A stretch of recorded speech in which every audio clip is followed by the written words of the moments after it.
Hello and welcome. We are here for the final qualifying event for the CPT Canada West World Warrior event. I'm Mr. Mistopheles, joined by none other than John the Batman Hat, and we have the top 8 for you tonight.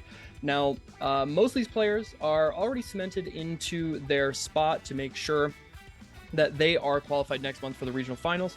But nevertheless, they are still vying for good seeding. That's what a lot of these players are still fighting it out for. They want to make sure they get a good bracket path next month.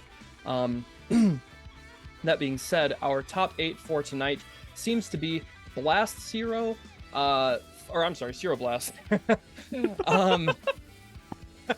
Super the Twitter handle. The Twitter handle's right? too strong. I know. Up against Super Friends, and then we've got Noodle versus Online Brian, and then who do we have on the lower side? Oh, we have Muck versus Loinator, the little battle between Manitoba and Saskatchewan, and then finally we have Morty versus Bumba Snuff, the Vancouver versus Manitoba in this case. Yeah, and again, if you have been watching any of these CPT Canada West events, or if you happen to be in a region where you would fight these people, these are names that you would expect. These are names that you recognize. And you know, everybody's got a home favorite. Everybody understands that there is also the powerhouse in Sarah Blast being back. You know, she was absent from the last event, but she is absolutely the favorite to win the event tonight. That being said, you know, we'll see if maybe there will be an upset. Nevertheless, actually, we do have a little bit of shocking news. Sorry to interrupt you. It's actually just been announced that actually Sarah Blast will be DQing today. I hope everything's all right with her, but that actually does open the bracket up quite a bit. So Sarah Blast actually did have first place secured, no problem. So honestly, she can kind of afford to do this. Yeah. But what this does is it does give a lot of points to some of the other people coming up. So we might actually see some really surprising upsets today. By the way, feel free to get back to your point there.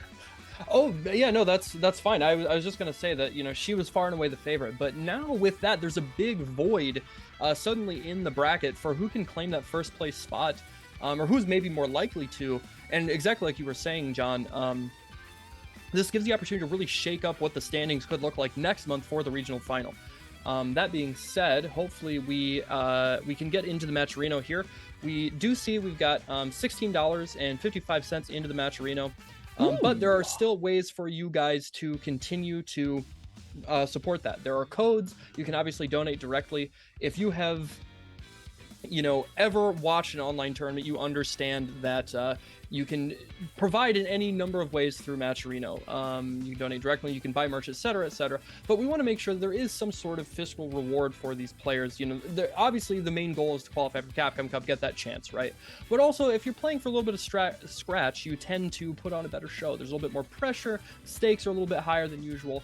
And it tends to be a little more electrifying for you viewers at home. So if you have anything to give, or if you just want to give free money, there's still free money. I actually need to claim the code myself. There are ways to do that. Let's see. Are you going to claim your code? Yeah, make sure you guys get on that. Yes. So that being said, it looks like we do have our players locked and loaded. We are ready to start off this first match. So without Sarah Blast, I'm assuming we are going down to the next match, which is going to be Super Friends and versus Online Brian. Yeah, that's right. Yep, Noodle and Online Brian. Okay. So Noodle, it looks to be as a Cammy and a Luke player, but main's Cammy.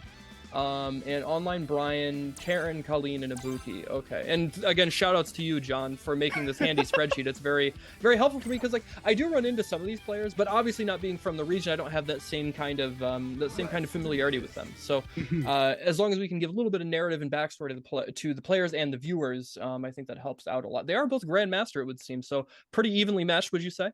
Yeah, I would say, but speaking of stories, I got a good one for today. Oh. So, Brian, the lone member of Alberta here today, has finally come back. He entered the first bracket and he got second. And then he has not showed up since. Literally not at all. So it's the first time he's coming back. He is, what I'm going to say, our dark horse of the bracket. He has the potential to either A, qualify, just barely, or cause a three-way tie between him, Noodle, and Keto.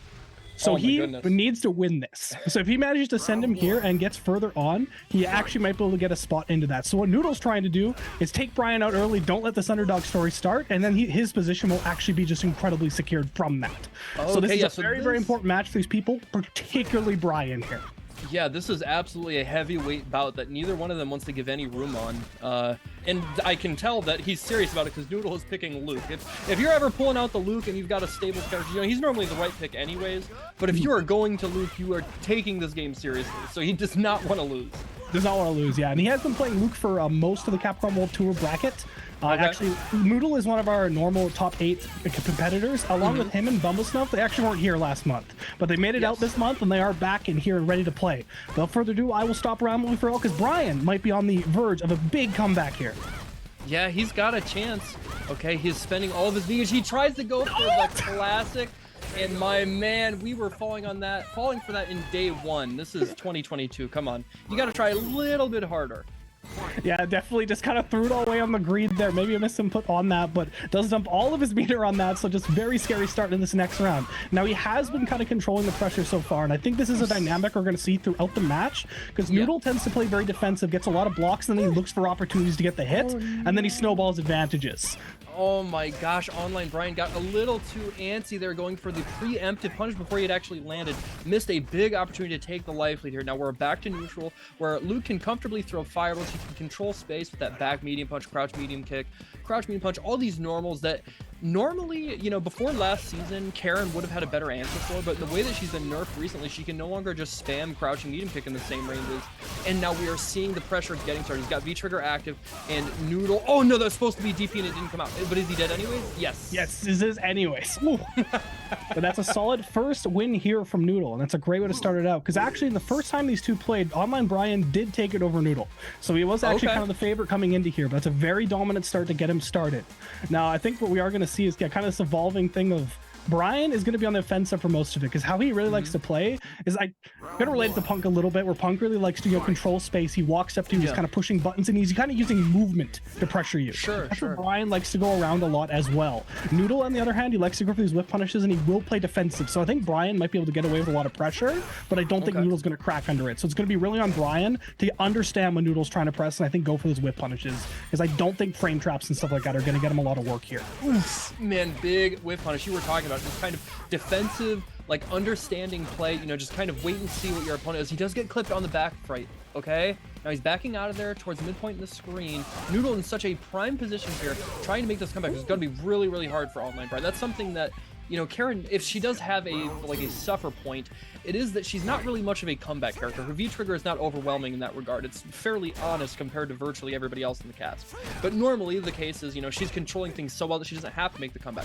That's why we can see her sacrifice V-gauge, you know, for offensive V-reversals, V-shifts, etc., that sort of thing. But so far, Noodle is doing a really great job of controlling the pace and just getting the life lead relatively early and making it tough for Brian to feel like he even has a chance.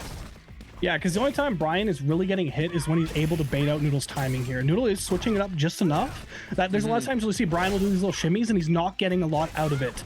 So I think a lot of this match is going to be evolving to see if Brian can get a handle on that timing, because Noodle's not cracking on defense, and he's actually being very, very kind of inconsistent with his timing, which is great when you're trying to play against someone like Brian. Great anti-air there as well.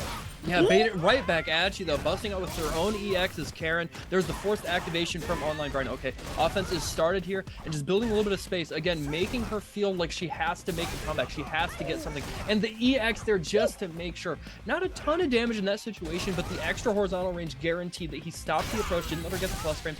There's the activation right back at you from Noodle, though. Spending EX and getting the knockdown with the slide at the end.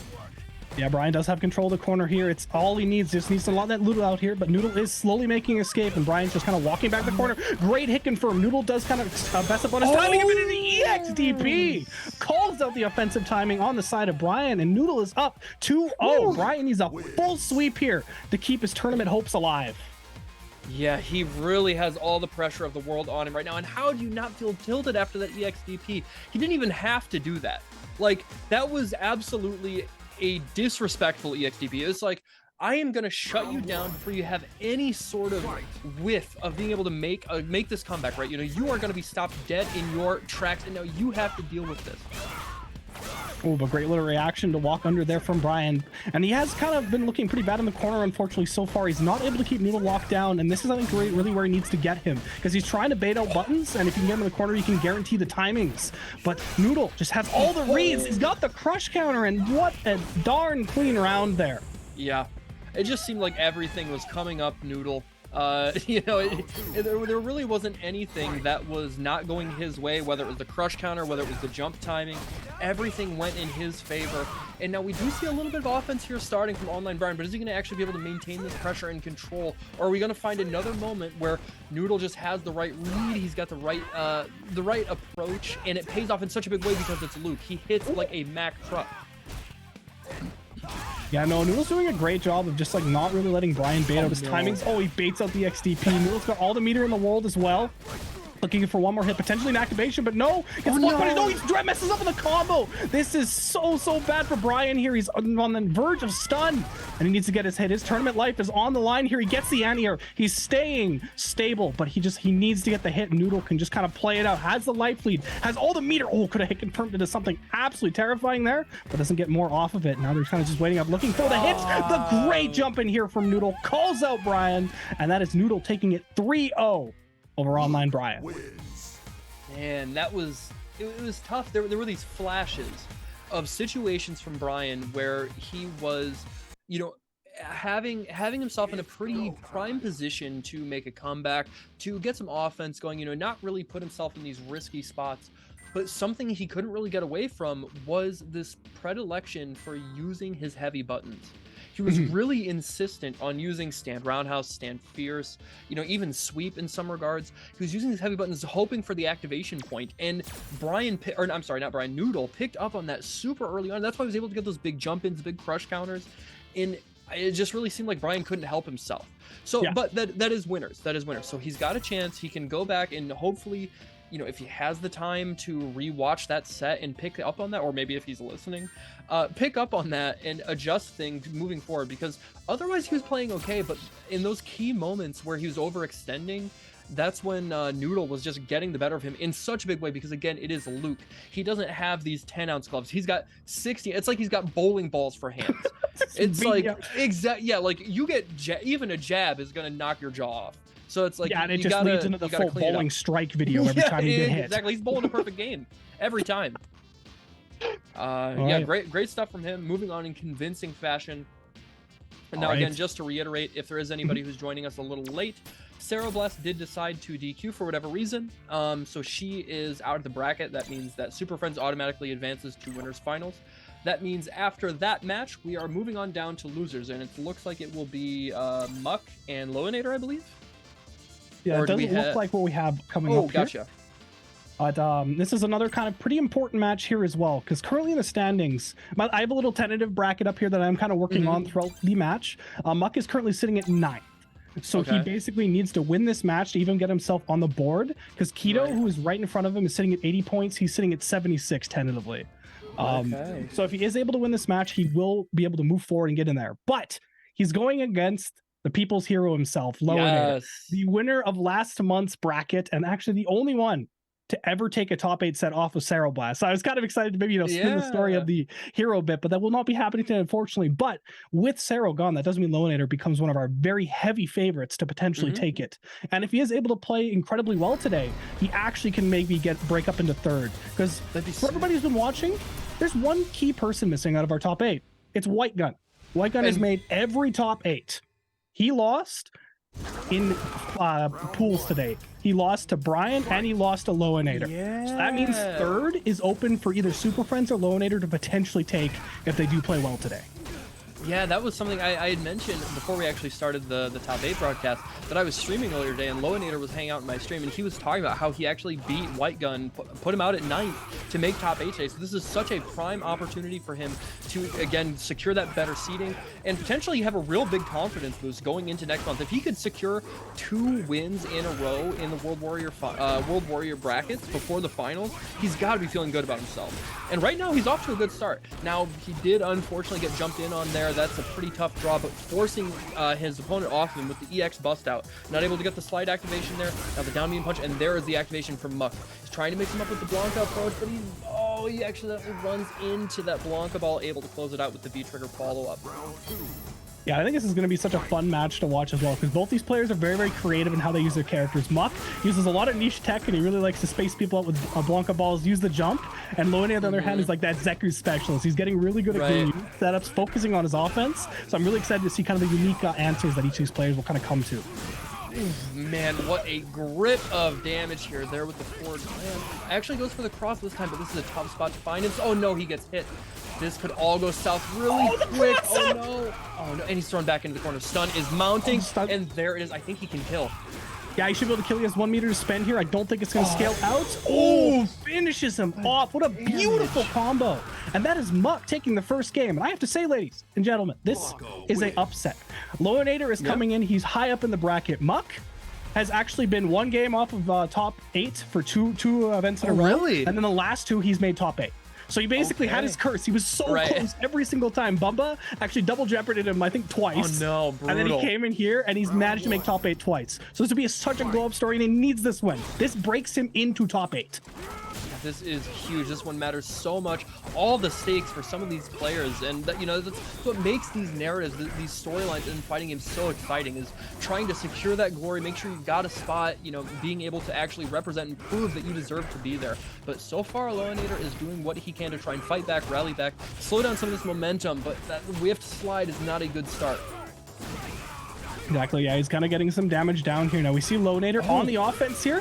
Oh, maybe looking to finish it off here. What is it? Oh, what a gorgeous combo. Yeah, absolutely optimal too, knowing that he would have to spend meter there to ensure the kill. And against a character like Blanca, even if you have a huge life lead, you don't want to leave them alive. You cannot let them breathe on the operating table. You want to make sure that that flat line is heard. Because if, you know, they're such a mix-up character that it's really easy for things to go south real quick. And actually, Muck coming out on top of a lot of these interactions. He's kind of knowing how to trade with things evenly in the stun out early. I think we're going to have our first perfect in the set so far as well. Has 1 bar, can finish it off. No, doesn't even need it. Perfect KO. What a beautiful comeback here. And I think we've kind of seen when Muck is able to kind of get it started, I think Loinator is just cracking on defense a bit. He doesn't really seem to know how to deal with the offense that Muck is putting down. But it's also on the other side, too. When Loinator's on the offense, he kind of just wins. So I think we're going to see just big adrenaline and just momentum pushes here from both players.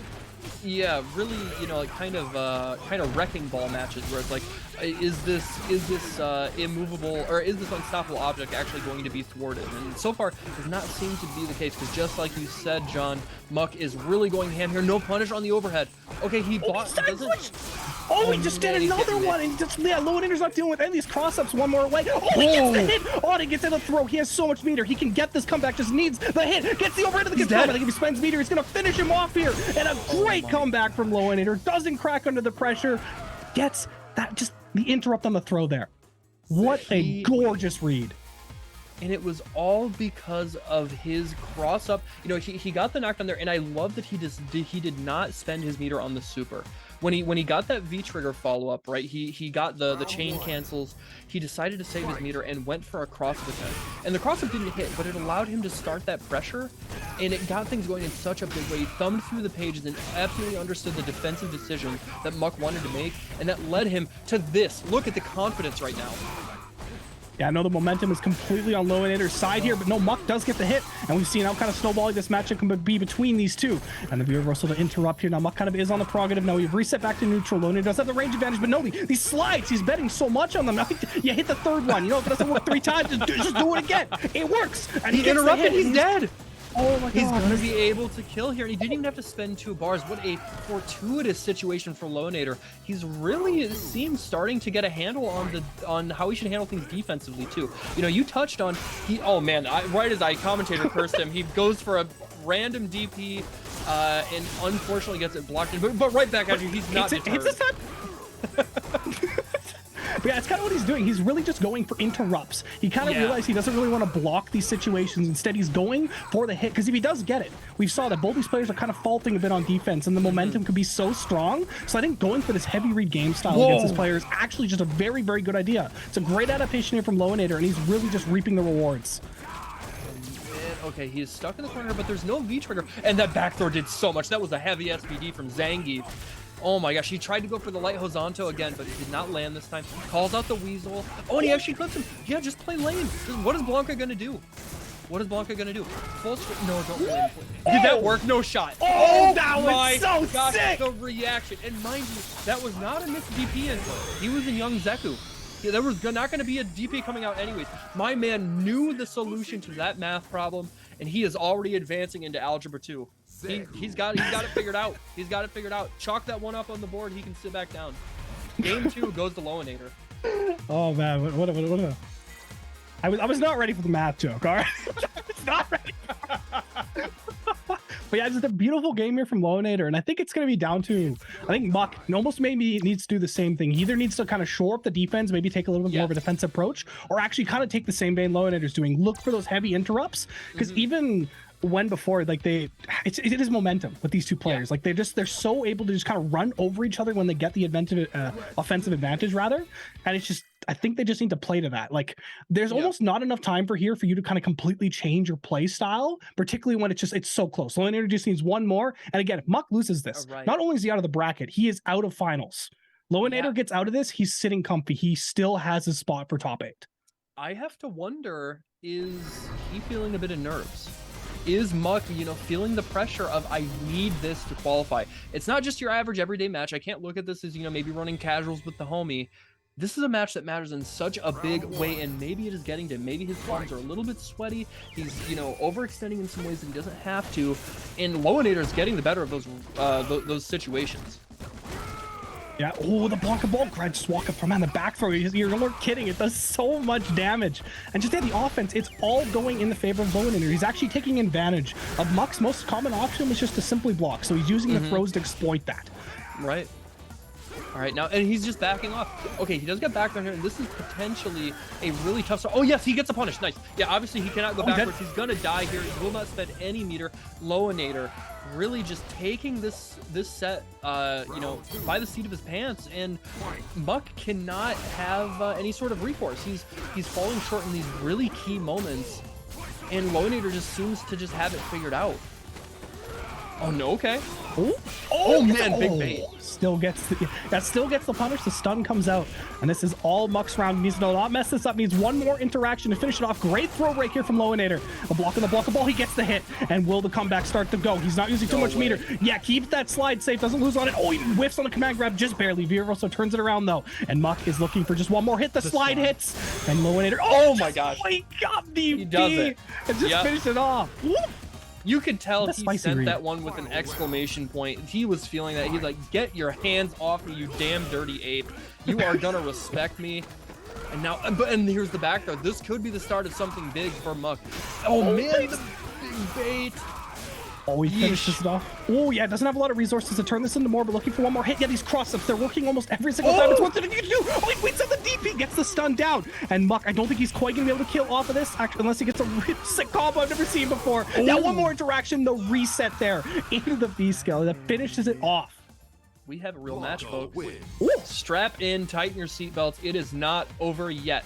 Despite how heavy the inertia behind Loinator looked there, he looked unstoppable. It looked like Muck did not have any sort of answer to deal with the interruptions, to deal with the mix-ups on offense. Suddenly, Muck digs a little bit deeper. He pulls out his own bag of tricks. And now we are tied up at 2 games apiece. This is the last match to decide it. And I love it. He's gone for that actually a few times. He's hit him with that light Hazanto as an anti-air. That is something you can't do. You just really have to be prepared for it. And Loinator shows that he has the tech. He's got it unlocked. Oh, they're just jumping at each other's the cross-up! The cross-up, he gets the hit. And Muck, yeah, he's just went so heavy on the mix-up. He's changed up his timing just enough that the counter hits from Loinator aren't hitting. The stun is down already, and Muck is up to a huge advantage going into the last round with actually almost equal bar on either side. This is getting so tense. I can't believe just how, like, back and forth this is. Oh, he got clipped. I think he tried to defuse just a little bit late, but he's willing to send it again. He will not be deterred. And just using the EX rainbow ball in neutral, he actually stays in front, and there's the back throw. This is a good spot for Loinator to find himself in, but he just can't overextend. Play neutral, my friend. Oh, they caught. Wow. Yeah, that was just a huge hitbox on that. Oh, he turns it around. I was so worried that Muck was going to be stuck in the corner here, but he's got the control over Loinator, and all the cross-ups in the corner have hit true. Oh, he keeps it safe. And Viraverso turns around. Muck wants to control the corner. He knows Loinator's getting hit here quite a bit. Oh, he hits him out of that fantastic conversion. Now Loinator doesn't have all the meter in the world. One more throw, one more direction. Gets hit with the overhead. Oh, it doesn't quite finish it off. Now Loinator might be able to make a comeback of the century here. He gets the blocks. He's playing defense good. And he's still blocking. He hasn't got hit yet. Infinite pressure gets hit by the overhead. The mental stack is too high. And Muck has sent last month's champion out of the bracket and has secured himself a place in top 8 tentatively. man, Loinator just could not keep up. He was throwing so many different looks at him, so many overheads, so much in the way of the electricity. That was actually, I think, one of the key moments was, excuse me, Muck was like starting to hold his electricity. He wasn't just tapping it, he was actually holding it. So when Loinator was trying to actually respond, he was trying to punish him, he was getting clipped. And even if it's not a ton of damage at first, it adds up over time. And when you're in that tense moment, when you've got the mental stack brimming over on the brink of overflowing, you know, you can't afford to make mistakes like that. And it just caught up with him in the end. Oh, a great set, you know, great showing by both of them, but you know, ultimately Muck moves on. What a bout. Just an absolute slugfest. Yeah, what a just a beautiful, almost like not really redemption arc, but just kind of leveling up arc. Because yeah, Muck was just previously not making top 8. He's made top 8 the last 2 ones. He's now taken out a previous champion, and he's on his way to trying to secure his place in finals. Because he's just squeaking by. First event, he actually showed up and only got like 1 point too. So I'm like, damn, okay. I'm talking about the Brian underdog story. This is the biggest underdog story from a points perspective. All right, so we have a moment here before we get our players in here. I want to take a second to remind you guys we do have a Matcherino. If you use !Matcherino in the chat, it's going to give you a link to the Matcherino for this current event.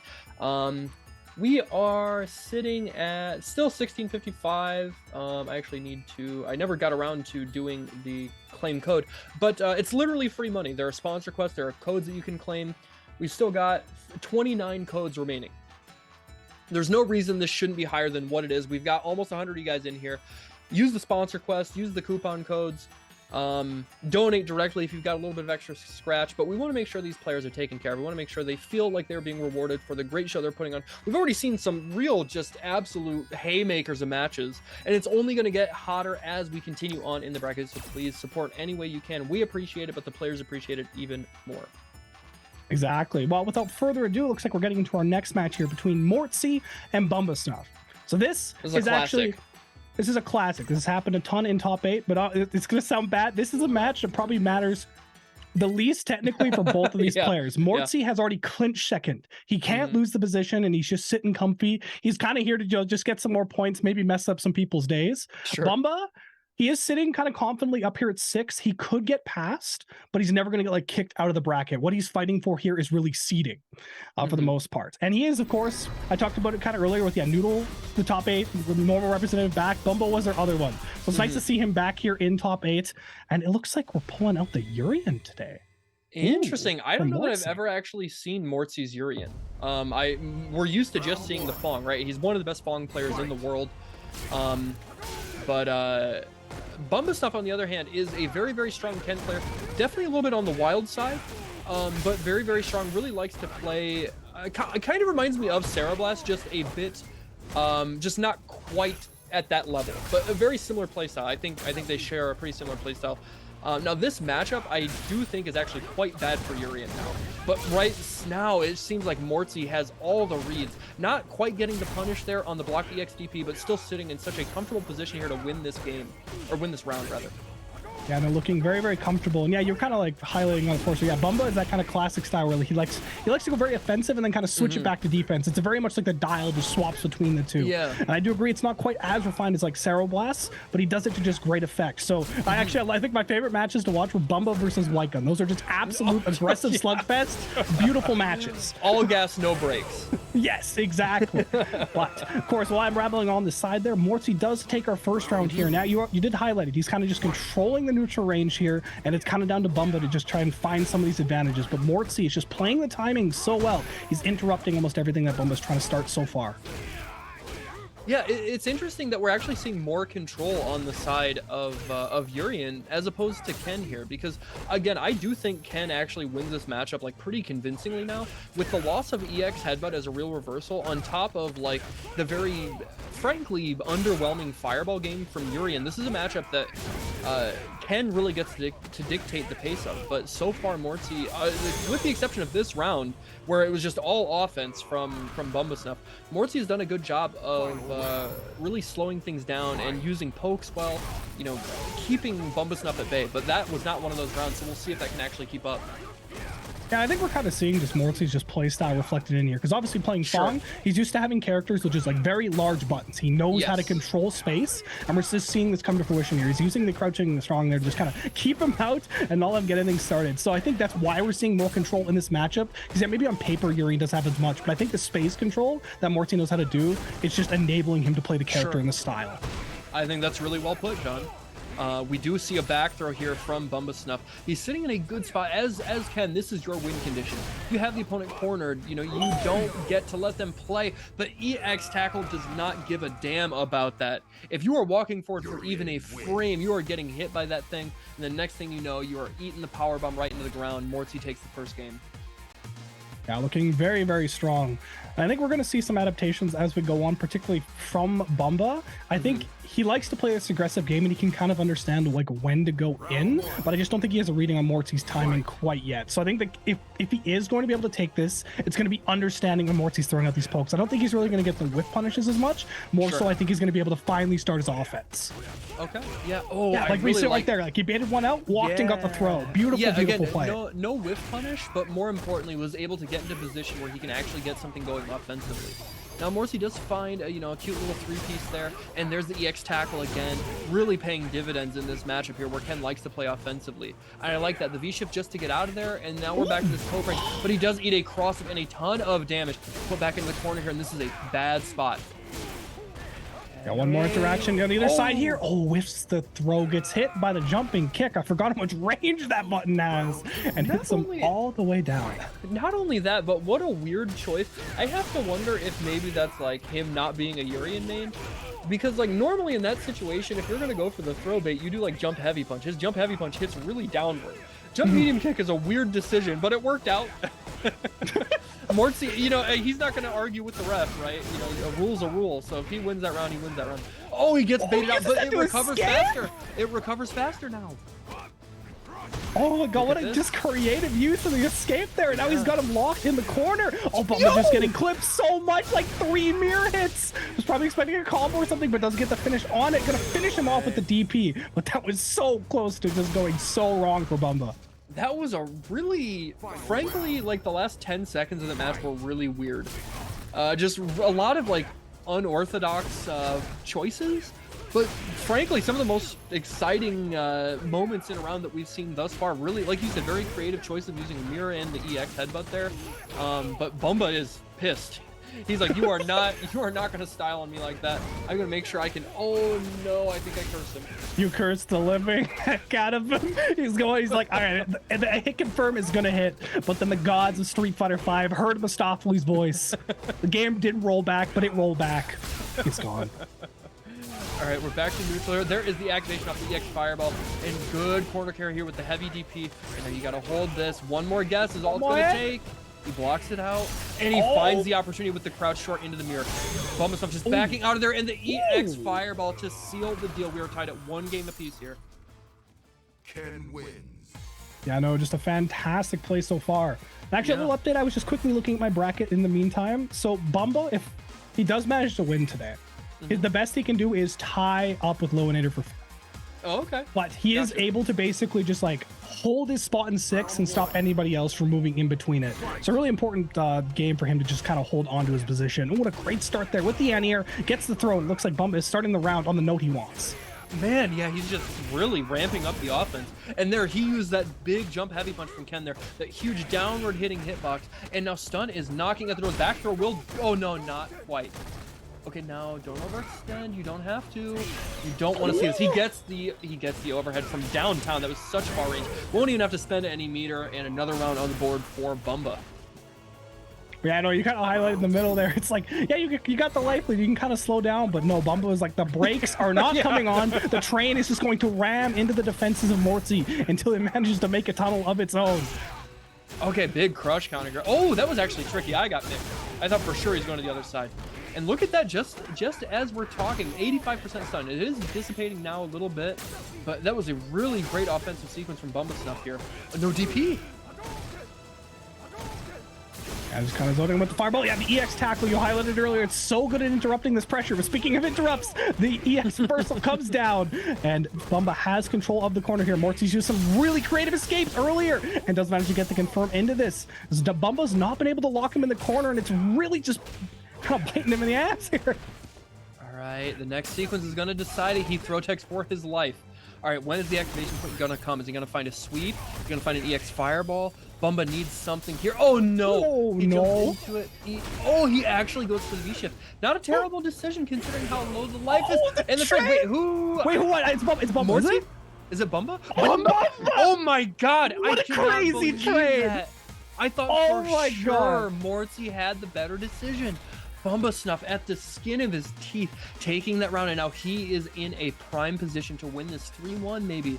Morty's gonna have to really reassess things and find a way to slow Bumba down, because Bumba is really just ramping up the offense and doing all these really difficult to deal with like jump approaches. He's letting him get jump heavy punch time and time and time again, and you can tell there's a little bit of unfamiliarity with the right ranges to stay at so he can use crouch heavy punch better with Yuria. Exactly, yeah, and they're kind of just playing back and forth here now. Honestly, both players have not been the best so far, kind of keeping the corner here. We're kind of constantly just resetting back to neutral. And speaking of it, we're in the other corner now. That's kind of, can Bumba turn the narrative around? Can he keep Morty locked down here? He's so close to stun, and his kind of, Bumba gets the pressure. No, he dropped the combo. That actually worked out. It saves the day. Gets the stun, gets optimal damage, totally doesn't need optimal damage, but you know, we take those, and God, what a nice round. Even the clock said so. That was yeah. That was a very weird mistake that played out in his favor in such a big way. I think even Morty didn't really understand what was going to happen. What a confirm on that counter hit crouch medium punch there. And man, Bumba Snuff's really ramping it up here. He is taking the governor off. He is going 200 miles an hour. And finally, Morty throws out that stand medium punch, the coral punch, to slow things down a little bit. And now he's in a little more prime position to try and zone here, keep him at bay. And he actually blocks this EX Tatsu this time. He's still sitting pretty comfortably. Oh yeah, gets his hit finally. Now Morty has all the meter in the world. Really just needs one hit and a good conversion to finish this off. But the pressure starting out here. Great jump back. Bumba just looking for his hit. He's doing a great job of interrupting with these fireballs, stopping Morty's approach. Kind of doing similar style what Morty does to him. But no, just reflects it back straight in his face. But we've set back to neutral here. And Morty just looking for it. No, the side switch on that. Goes for the jump over. Oh, we got the hit, but didn't quite get the confirm, and that tick throw comes down, and Bumba has eliminated our very common top 3 representative Morty and is advancing in the bracket. That was just brutal to watch on Morty's side. You could just tell it was just so much coming at him time and time again, over and over and over. Such quick succession. It's so hard to keep up with that. Even if, you know, we've been dealing with Ken doing fake run pressure for 6 years now, but it's still in those high tense moments. You will see even the best players in the world falter, and ultimately that is what happened to Morty. He was using a character that's not his main, but he clearly felt that was a confident choice. Obviously, Fong Ken is not a great matchup for Fong. He gets rushed down, probably worse than Urian does, but nevertheless, just he came up a little bit short there, and Bumba Snuff moves on. Exactly. Well, we are going to take a quick technical break, everybody. Just get some stream settings and stuff up. So make sure you guys stay tuned. And in the free time, go to the Match Arena. It's free money. Just give it. The players get it. It goes to a great cause. You got a moment. Go fill the darn thing out. Just do it. Yep. We've still got 29 codes. There's no excuse for that. Tell everybody and their brother and their dog to get in here. We need those Match Arena codes gone. We will be back shortly. Hang tight, guys.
And welcome back, everybody, to the World Warrior for Canada West, the November edition, the qualifying event. Thank you all for standing by during that break. We just had some technical issues, but I think we got them all sorted and we're ready to get back underway.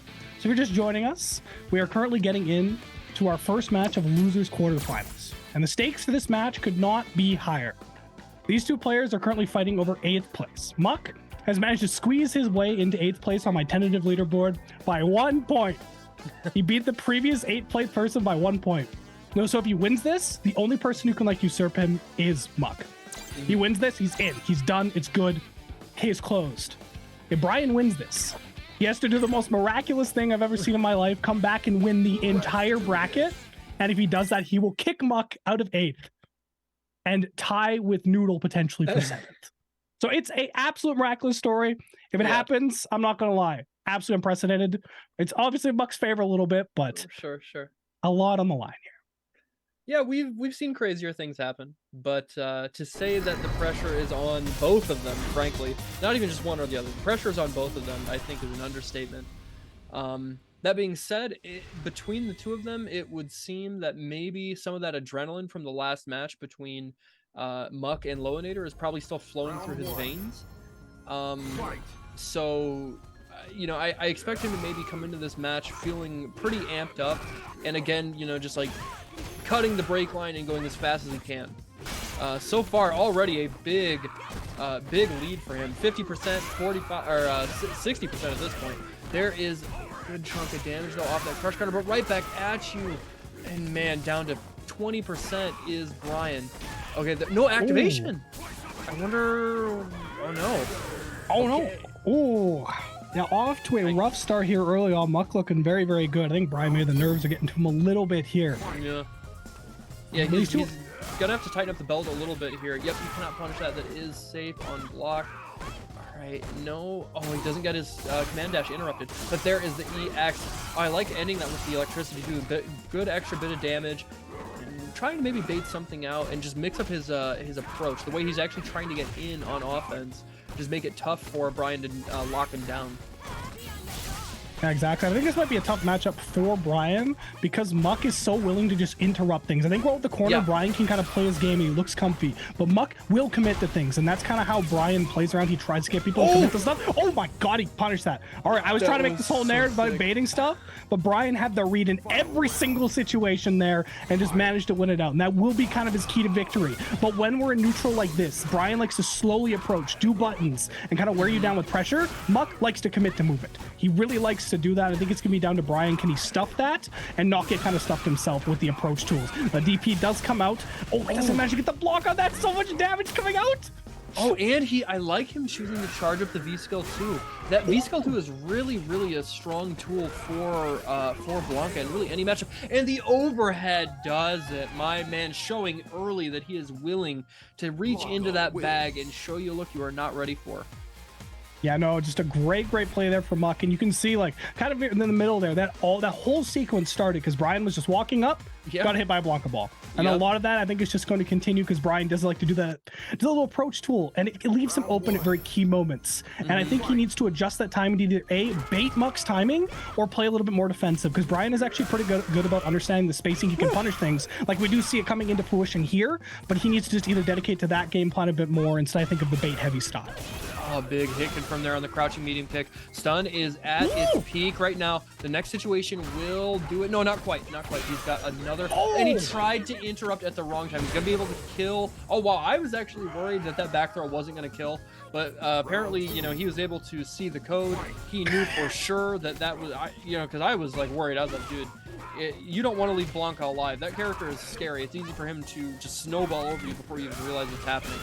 Oh, there we go. Gets a hit, and Brian has had such good corner control so far. So this match is hugely in his favor right now. It's going to be down to can Muck find the escape. He does manage to get out great anti-air. Side switches. He gets the punish, and this is going right back into Brian's favor. He's playing a bit more defensive, and then once he's in the corner, that's when he's kind of enforcing his game style because the stuff Muck has to do is so committal, and we see it come to fruition there. Brian takes the game, and it's all about the corner.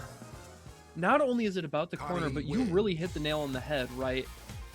You said that Brian had to slow things down and just kind of wait for his opportunity, and he's really done that. Whether that's been in the way of, you know, neutral jumps to punish certain things, or jumping over these big, heavy committal buttons from Muck and then getting a huge punish, putting him into the corner. He's just really been much more deliberate when he's picking and choosing his spots, and it's paying off in such a big way because despite her nerfs, she is still Karen. She still puts you in the corner. She still has loopable offense. She still has just this huge damage output that few characters can match, and Blanca is really on the back foot now. Oh, the cross-up gets a hit. Nice break here from Brian, though. Oh, we got the anti-air, but Muck baited it out by just going right in that range, taking advantage of that stubby anti-air that Karen does have. Activation comes down, throw. And this is looking very good for Brian. No, Muck does get the escape, but Brian is kind of on the more favorable side here. No, the cross-ups hit in Muck. Oh, he just steals his turn, but Brian looking pretty good. But no, we're just looking at one health, needs to get some blocks, needs to get some hits coming out. Nice block on the Rasenna on the overhead here. The throw comes down. And this is where Brian has looked so strong so far, keeping that pressure on. He's waiting for his whip. He's waiting for his moment to go in. And Muck has escaped. Look, oh my gosh. Break! He didn't believe. He's not quite dead yet. He still has a chance. But man, this is such a big life lead to try and overcome. Muck can really sit pretty here. He doesn't have to overextend. That crouch. Oh, he just missed the confirm. He didn't get the punch on the Sapo, the command dash. The punch just didn't come out. He had the hit. Still, this isn't a terrible spot. He's got all the meter in the world, and look at that. He gets the punish now. And suddenly, what is normally a safe Blanca ball leads to 350 damage because Karen can actually cash out like that. Look at this. Great jump in. Let's go. Now, Brian has let him get out of the corner here, but Muck has had to use meter to get out the last 2 times. And now he will have to see if he can maybe find a escape here. No, he whiffs on the slide. And Brian has so much control. Muck does have access to a meter here. He might use it to try and get an escape option, but Brian's holding it down. He gets the counter hit, and oh no, he dropped it. This is so bad. He's just keeping the pressure on. Huge life lead, but oh my God, he just commits it onto the super fast quotation marks overhead. You know, it's so easy in a stick because you're on the verge of death. One hit is gonna do it. It's so easy to fall prey in that situation. Oh, and that's a punish again. Another EX. Yes. Look at the damage. You cannot do that against her. Once she has meter, this matchup changes in a big way. Now he does put him back in the corner here. Muck on the offensive. Now backing off a bit, baiting out that punish attempt on the V skill. Now he's still in an okay spot. He's got a good life lead. You know, Karen does not have the life. She is relatively low on life, but just the offense is so huge for her, and he can't really rely on gimmicks the whole time. Look at the crush counter. He interrupted a big attempt there. They're gonna get the slide afterwards, and now he is sitting pretty. He has all the control in the world as Muck with his back to the wall. Oh, he got the hit. He's gonna be able to cash out. Doesn't quite get full damage. Oh, he just EX Blanca balls in the corner. Brian's looking for one more hit, but Muck, he's at the advantage. He can do some cross-ups. He's got screen control. But Brian's looking for that big read, looking to punish something on his way in. Oh no, he's planting it down. He's playing patient, waiting for Muck. Potentially make a mistake. Oh, he didn't quite get the whip punish. Great jump back, but it doesn't quite get the connection in time. Oh, he gets the hit on that one more hit. Throw comes down, and Muck finishes it off. What a beautiful comeback. Takes advantage of Brian's passiveness and is able to take a lead in the set. He really was able to zone in on that moment when you could tell the tensions were high for Brian. He's like, I had such a big life lead. V-trigger is out. I can't throw this away. And in just the final hour, he got into range so he could back throw him. And man, I have to say that back throw did a grip. I didn't think she was going to die, but that nerf to her health last season really mattered. Oh, he's kind of, you can see Brian is actually able to get away a bit more with his movement now. Now that he's kind of getting Muck to commit a little bit less to the more committal options, he's able to start baiting out slower things. But Muck is still able to get that offense down early on. But I think it is interesting to see how the neutral is progressing. Right. Oh, he actually put himself into the corner here. Wasn't able to get a punish. Is online Brian, and he gets baited that time. Again, you had mentioned it, a couple rounds ago, in that when she is actually trying to go for her crouching heavy punches that anti-air, it is very committal. It's really slow. It recovers for a long time.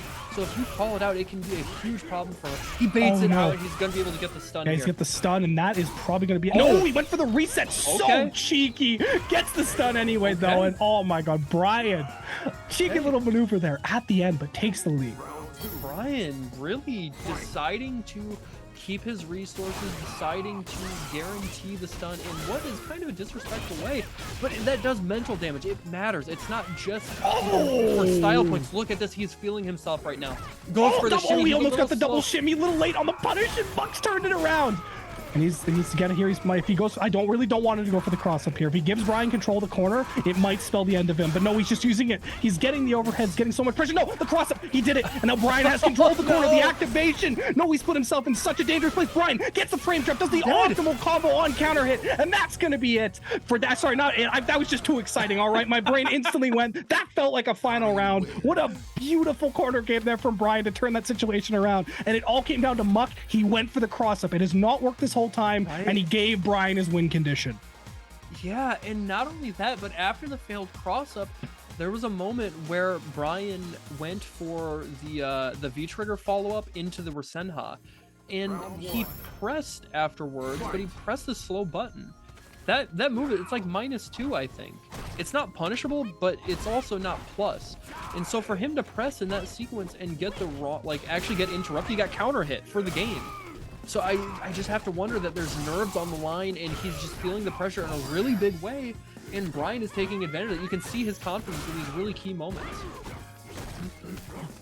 Yeah, no, the offensive from Muck looking pretty good so far. Yeah, interrupts Brian's approach here. But Brian, he does get the hit here. He's managed to kind of shore it up. The X-Blanca ball does get blocked. Oh, nice interrupt. Crush counter activation.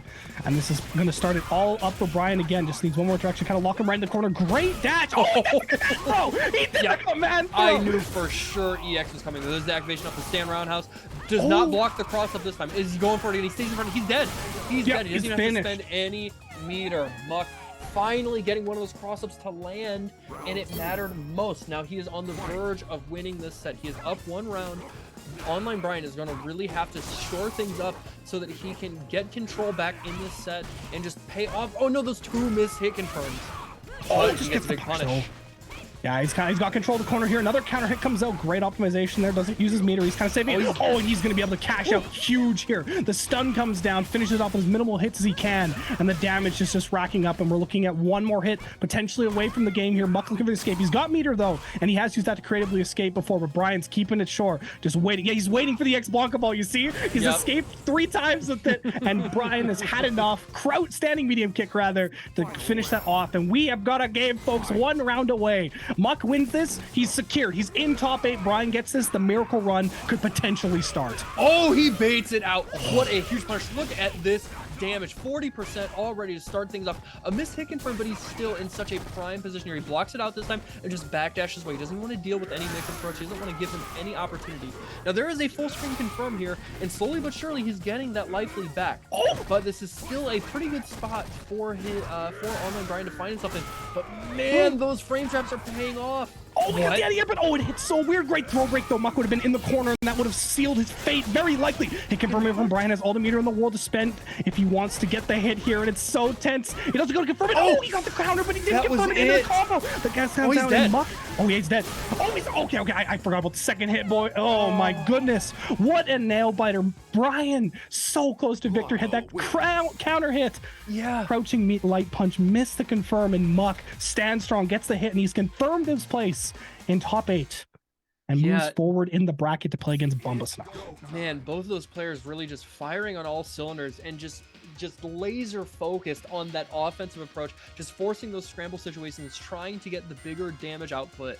And ultimately, Muck pulled through, able to get the key V-trigger activation and it just paid off in a bigger way. And we talked about it, right? There was that really key moment where the counter hit crouch jab just didn't lead into that hit confirm. That should have been the game. But maybe just a bit of nerves, just a little bit unsure how to react right in that sequence. And Online Brian just comes up a little bit short, but man, what an absolute banger of a set. Just really, really high octane, just 0 to 100 from the get-go, and great match from both players. Yeah, no, it was just gorgeous. No other way to put it. And I was incredibly excited to see it. But I also think it's just nice to know that just how unprecedented this bracket is today. Since we did lose Cerro early, but we have Super Friends and Noodle up in winners finals. These two have been in top 8, some of the most frequent out of all the players we've had, but they have not actually played each other. Oh, okay. If my stats that I'm looking at are to be believed, they have not played each other yet. So it's going to be unprecedented winners finals. And I am incredibly excited to see what it'll be. And actually, this match is fairly important, particularly for Super Friends here, because if he is able to win this, he gets himself very, very close to White Gun in placements. So if he is able to win the whole thing, he will tie with White Gun for 3rd. Well, Noodle, on the other hand, is sitting to basically kind of just secure his place in 9th. If he is able to win, I think he will barely be able to pass Bumba. So right now, all kind of the comeback stories and stuff, admittedly, they're all gone now. We're mostly just fighting for seeding at this point, but it'll be kind of see like how it finishes off. I'll let you all know the finished bracket at the end of it. And of course, it is tentative. I'm just doing this on the fly. So we are getting into it here. Again, this is winners finals. Noodle versus Super Friends. Again, John just mentioned neither of these players have played in a bracket so far in the World Warrior event. So this is going to be really, really interesting. I'm sure they've fought each other online or maybe even in, like regional tournaments in Canada. But there's no experience here. And again, this is a match that matters a lot. They are trying to make sure they can try and actually get something of a spot here in the top 8 for the regional finals next month. So stakes are very high, and I think that was absolutely one of those moments where the stakes were a little too high, and he misconfirmed that heavy roundhouse off the crouching medium kick, and a ton of damage on the side of Super Friends here, and it is bleeding. Yeah, no, it's looking good. Both these players are very, very neutrally sound, so I think we're going to see a very fun, just kind of back and forth neutral matchup here where they're both using these pokes, looking for those kind of key interrupts, and then playing on the fireball game when they need to. Beautiful anti-air here from Super Friends, and he has almost tied at the life lead. He just needs to let that gray health come back. Oh, he chips it out, and that gives Noodle a slight life lead here. And it's kind of just a battle of a million cuts here between them, just looking for these pokes. Either player just wants to finish it now if they can. Oh, he tried to whip punish with the forward medium punch there. No such, or the stand medium punch rather. No such luck. Oh, and the EXDP jumped at the wrong time. Man, that EX reversal lunges so far forward for Luke. Such a strong tool to deal with the air approach. Yeah, no, great little approach here from Noodle, keeping the pressure on. Missed out on a punish opportunity on that level 2 light knuckle. I think that's like -10 or something. You can sweep that. But nevertheless, he's still not in a bad spot. He's doing okay in this fireball war. And that is actually a spot where Ryu does exceptionally well against Luke. His fireball does start up faster and recover faster, so ultimately he gets the better in that war of attrition. But oh my god, and the wherewithal for the micro walk forward into the heavy DV, making sure that he gets the absolute max horizontal range. And look at how it's paid off. Yeah, no, and unfortunately just kind of misconfirmed there from Super Friends, and he's now down on the life lead. And this is not a match you can kind of momentum out. It's very much just a neutral focused, each one looking for their hit. And Super Friends pacing back and forth here. Noodle's just playing off. He's just looking for interrupts. He's looking to just keep him away. But great hit confirm here from Super Friends. Activation, just keep it safe. Oh, he's got the hit. He should know. Oh, he got the beater. He could have won. He killed him anyways. That was, you heard it in our voice. Like that missed opportunity there. He could have gone for a more optimal combo. But I think he kind of autopilot a little bit. He's like, oh my god, I actually got the hit. I just need something. He was still able to close it out here, so we're tied up at 1 round of PK. Still feeling, the parry? Okay. Okay. I see you. Oh, man. Things are going south. All right. He's starting to right the ship. Oh, but a back through here. Now look at the life lead, but he jumps right into an uppercut. Yeah, the Super Friends looking solid, but I think one of the key things he is missing just a lot of these confirms is getting the right reads, and he's just not getting the cash out. And this is just giving Noodle kind of just micro rewards so far. But he is doing a good job here, keeping the pressure on, trying to finish him down. The Super Friends is an advantage. He doesn't really need to push here if he doesn't want. Yeah, he gets punished for overextending the DP. Now he gets a hit confirm, looking for the interaction. Wow, he blocks on the XDP, finishes it off. Super Friends taking her first round. I'll be honest, I did not expect the EXDP coming there right at the end. I got hit 100%. So for him to have that insight, even with him kind of coming up short on these hit confirms, maybe he's just got the mental advantage, and he's into the layer 1 Yomi, right? So unless Noodle can really tighten things up here and start to think a little more in a calculated sense about how he's going to respond to things, that advantage is pretty big for Super Friends. I have to see that, whether or not he can actually carry this through. Look at the big reads on the crusher. He tried to go for another one. Yeah, nice little hit confirm here from Noodle. I was going to say Super Friends defense looking good, but the caster cursed, but it was mental damage this time. And he gets the hit though. Oh, nice little, actually the backswing on that made that whiff. That was kind of sick.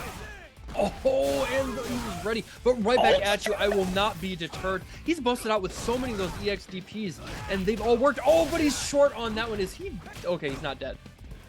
I'm very surprised how aggressive Super Friends is being when he does have the life leads. He is approaching, and yeah, it's just. I think that's a key thing. He is kind of getting blown up a little bit before. We saw in the last round where he got anti-aired, and then this time he approached and got knocked out. Like, he has the life lead. He can afford to play around it. You talked about how the fireball game is a little bit Real's advantage as well, so he can play around that. Man, Oh, what a bad way to start off the round here. Gets the sweep though, looking to start it back, but no, the throw comes down and Noodle is looking so dominant so far. Noodle is just so great at finding his opportunity to get hits against opponents and then just maximally capitalize. And I think it's been very bad for Super Friends because the main thing he's doing is mistakes here. He's jumping in, he's being over eager. Yeah, I think it seems very clear to me that he does not feel confident in his neutral against Luke, and maybe even against Noodle. Maybe they have history, you know, playing against one another, that he doesn't feel like he can out-neutral him, so he's really banking on these big reads, these huge key moments where he can really turn things in his favor. He gets baited into an EX uppercut, punished in the biggest way possible, and just like that, Noodle wins the next game. Luke wins. We're going to have to see a pretty big change here, I think, from Super Friends. Yeah, so when he is able to get those reads, he's cashing out hugely. But you can only do that against so much against a player like Noodle. Because a lot of Noodle's main play style is he's playing defensive. He's waiting for his opportunity to get his hit, and he usually plays around either preemptive pokes or he kind of just baits you into doing an action. Like right there. Like this is how he plays, and unfortunately Super Friends is playing in a way that just gets heavily exploited by that. Oh, he actually doesn't get clipped by the forward heavy kick. He's able to not be put into block stun. Oh no, he didn't have V trigger to cancel it into. This is a tough spot. We're gonna look for the. Oh, he actually goes for the V reversal. He will still get V trigger this round, but I'm really shocked that he went for that there. Okay, there's the activation, and now this suddenly becomes much more difficult. There is good late hit confirm from Super Friends here. No cancel into the Rock Smasher. Okay, not quite dead, but a next hit will do it. Noodle in a really, really comfortable spot here. Does not have to overextend. Just walk back, fall into this V trigger, my friend, and I take this round. I know, if he didn't keep this up, honestly, I think Noodle is just going to be just able to momentum his way out and potentially qualify for, I'm pretty sure, would be his first grand finals of the World Warrior event. Okay. And the same with Super Friends, though. So this is the first time appearance for either one of them that makes it, but Noodle is, kind of able to keep his play style up. He's going to look very, very comfortable. Oh, the interrupt as well. He's like, not only is he kind of winning these neutral interactions, he's interrupting the offense Super Friends is even trying to start. Yeah, he's shutting them down from every approach, right? Now, he does have to block that that forward heavy kick, and, you know, he's left this plus situation here. But just look at the control from Noodle. He's kept him caged in the corner here, not giving him any room to breathe. Just enough to feel like, okay, yeah, you can throw these fireballs, whatever, that's fine, but you're not actually going to clip me with anything. I'm just building meter at this point. And now I just get to hold down back. I can V reversal you, and what are you going to do? How are you going to make this comeback? Yeah, no, Super Friends is finding some good payoff with the fireballs. Oh, yes, the overcommit again. It's kind of always on this jump in, and it's just Noodle is playing so solid to exploit this that, yeah, it's going to be kind of a big fundamental change for Super Friends. I think the only time he's kind of finding success right now is when he's using the V-trigger fireballs to just interrupt and kind of keep that pressure on. Otherwise, yeah, it's kind of down to big reads, and unfortunately, obviously, the big risk of big reads if your opponent knows it's coming. And Noodle knows it's coming. Yeah, he's really done well to get a good read on the rhythm and timing and approach that Super Friends has, and he just really can't seem to tighten his belt. Now, he does get a big crush counted there back to mid-screen, but already he's interrupted. He's just not sure of himself on defense, and he's getting exploited in such a big way. I really love what kind of Noodle's doing as well. Like, not only is he kind of winning out in some of the situations, he's doing really well on offense. Because the minute Super Friends kind of stops, that's when Noodle goes in. He's really been good about noticing that moment, and then he's taking his advantage from it. So yeah, it just feels like Super Friends is just kind of locked out in so many different styles of play he can do, and he just kind of almost needs to like just level up on the fly, like reach in and see if he can start beating him in one of these elements. Because unfortunately, as we're seeing, it's kind of all Noodle so far. Yeah, he did not have the crosscut in his arsenal, and just like that, Noodle poised to take this 3-1, and another cross up this time. And look at the damage, just a cool 40% off of it without even spending meter, and then he decided to spend it to stop the offense, just like you said, John. Not even giving him the chance to breathe, putting a stop to it before it even gets started. There's the crouch sweep into the V-trigger activation, forced to, right? You know, he's very desperate there, but this is still Noodle's game to win. Exactly, you know, Super Friends trying to work it back, does have the meter he needs if he can get the hit here. But obviously the same is on the side of Noodle. He's carrying forward, great throw escape there from Noodle, who doesn't want to get trapped in the corner here. He is just saying Stimble, but there is a lot of stun on the side of Super Friends here. He has dumped all of his meter into this, and oh no, Noodle does get the hit. We're resetting back to neutral, and he has a slight life lead now. That's going to be down to Super Friends to try to make something happen with absolutely no resources. There's still V-trigger left. He can't really throw fireballs. Now he's got a little more liberty to throw fireballs, but his life lead is so low. Okay, he does not get the whiff punish, though. All it is a poke into nothing, and then he jumps, and that was the name of the game. The entire set was decided by those jumps when they didn't have to come. He just could not help himself. Super Friends, there were these moments where he would play solid and neutral, he'd play patient, he would have these opportunities to get whiff punishes, but ultimately, just that muscle memory and that familiarity of, like, frankly, probably coming from online play. You know, he's able to jump in on a lot of people, but Noodle was not having it. He's like, bro, I've got 3 different anti-airs that all have air invulnerability. You're not going to jump on me. And time and time and time again, he proved that he is tight enough on defense. He's not going to get away with that. And that's why he took the set. Noodle wins. Exactly. No, playing very, very solid today. It's beautiful to see. And that does qualify him for grand finals, which I think is his first appearance in the World Warrior bracket. Now we are moving down to our losers semifinals. We're going to have Muck versus Bumba Snuff, which I think is going to be a fantastic match so far. So as I said earlier, guys, the brackets are pretty much locked in at this point. And the only big change that can happen is if Noodle does win, I think he's actually going to barely pass Bumba Snuff in points, assuming Bumba doesn't win here. For sure. Right. So yeah, this is a lot of just posturing at this point, but these players we actually have left are my current 6th, 7th, and 8th, which I think is kind of a funky coincidence, considering we are at the top 3, and none of the people that are in the top 5 of the leaderboard are here. It's literally the bottom part of the top. It's what an weird. insane There's result. Definitely a wrench thrown into the works with Sarah Bless deciding DQ, but honestly, it makes for fun parody. Giving that opportunity to other players so that they can shine. And, you know, whether or not that was her intention doesn't matter. That's just the reality of it. You know, somebody else gets to be on that big stage. And it makes for a very entertaining event. I'm sure you guys are entertained. And that leads me to remind you guys that we still have a Matcherino up and ready. You guys can put in money to make sure these players are taken care of. Make sure they get to eat, you know, Uber Eats tonight after the big win. They get to, you know, get their poutine, get their maple syrup. And have a delicious Canadian meal, a staple Canadian meal. Hey guys, I know a lot about Canada. Have you ever had poutines, maple syrup? Oh, I love maple trees. Lumberjacking? Oh, that's so cool. Do you guys ride polar bears? No. Just to clarify, all right, I am just making sure that the chat can follow along. We know the average IQ level of a chat going, right? So wait, do you guys really ride polar bears to work? Yeah, we do. My name is Fred. He stays in my igloo outside. Oh, you got igloos? Awesome. Yeah, awesome. Yes, I do. It's Canada, baby. Sick. And you know what else we have? Muck winning the match so far. He's got the pressure and he's keeping him in the corner. Looking to knock Bumba Snuff out here early to cross up the stun. Woo. What a Canadian classic. Finishes it off in beautiful fashion. That's like a Timmy's run on a beautiful Sunday morning. Timmy's run? You got me dead. Bumba Snuff could not defend at all. My man just seemed to be blocking with his face constantly.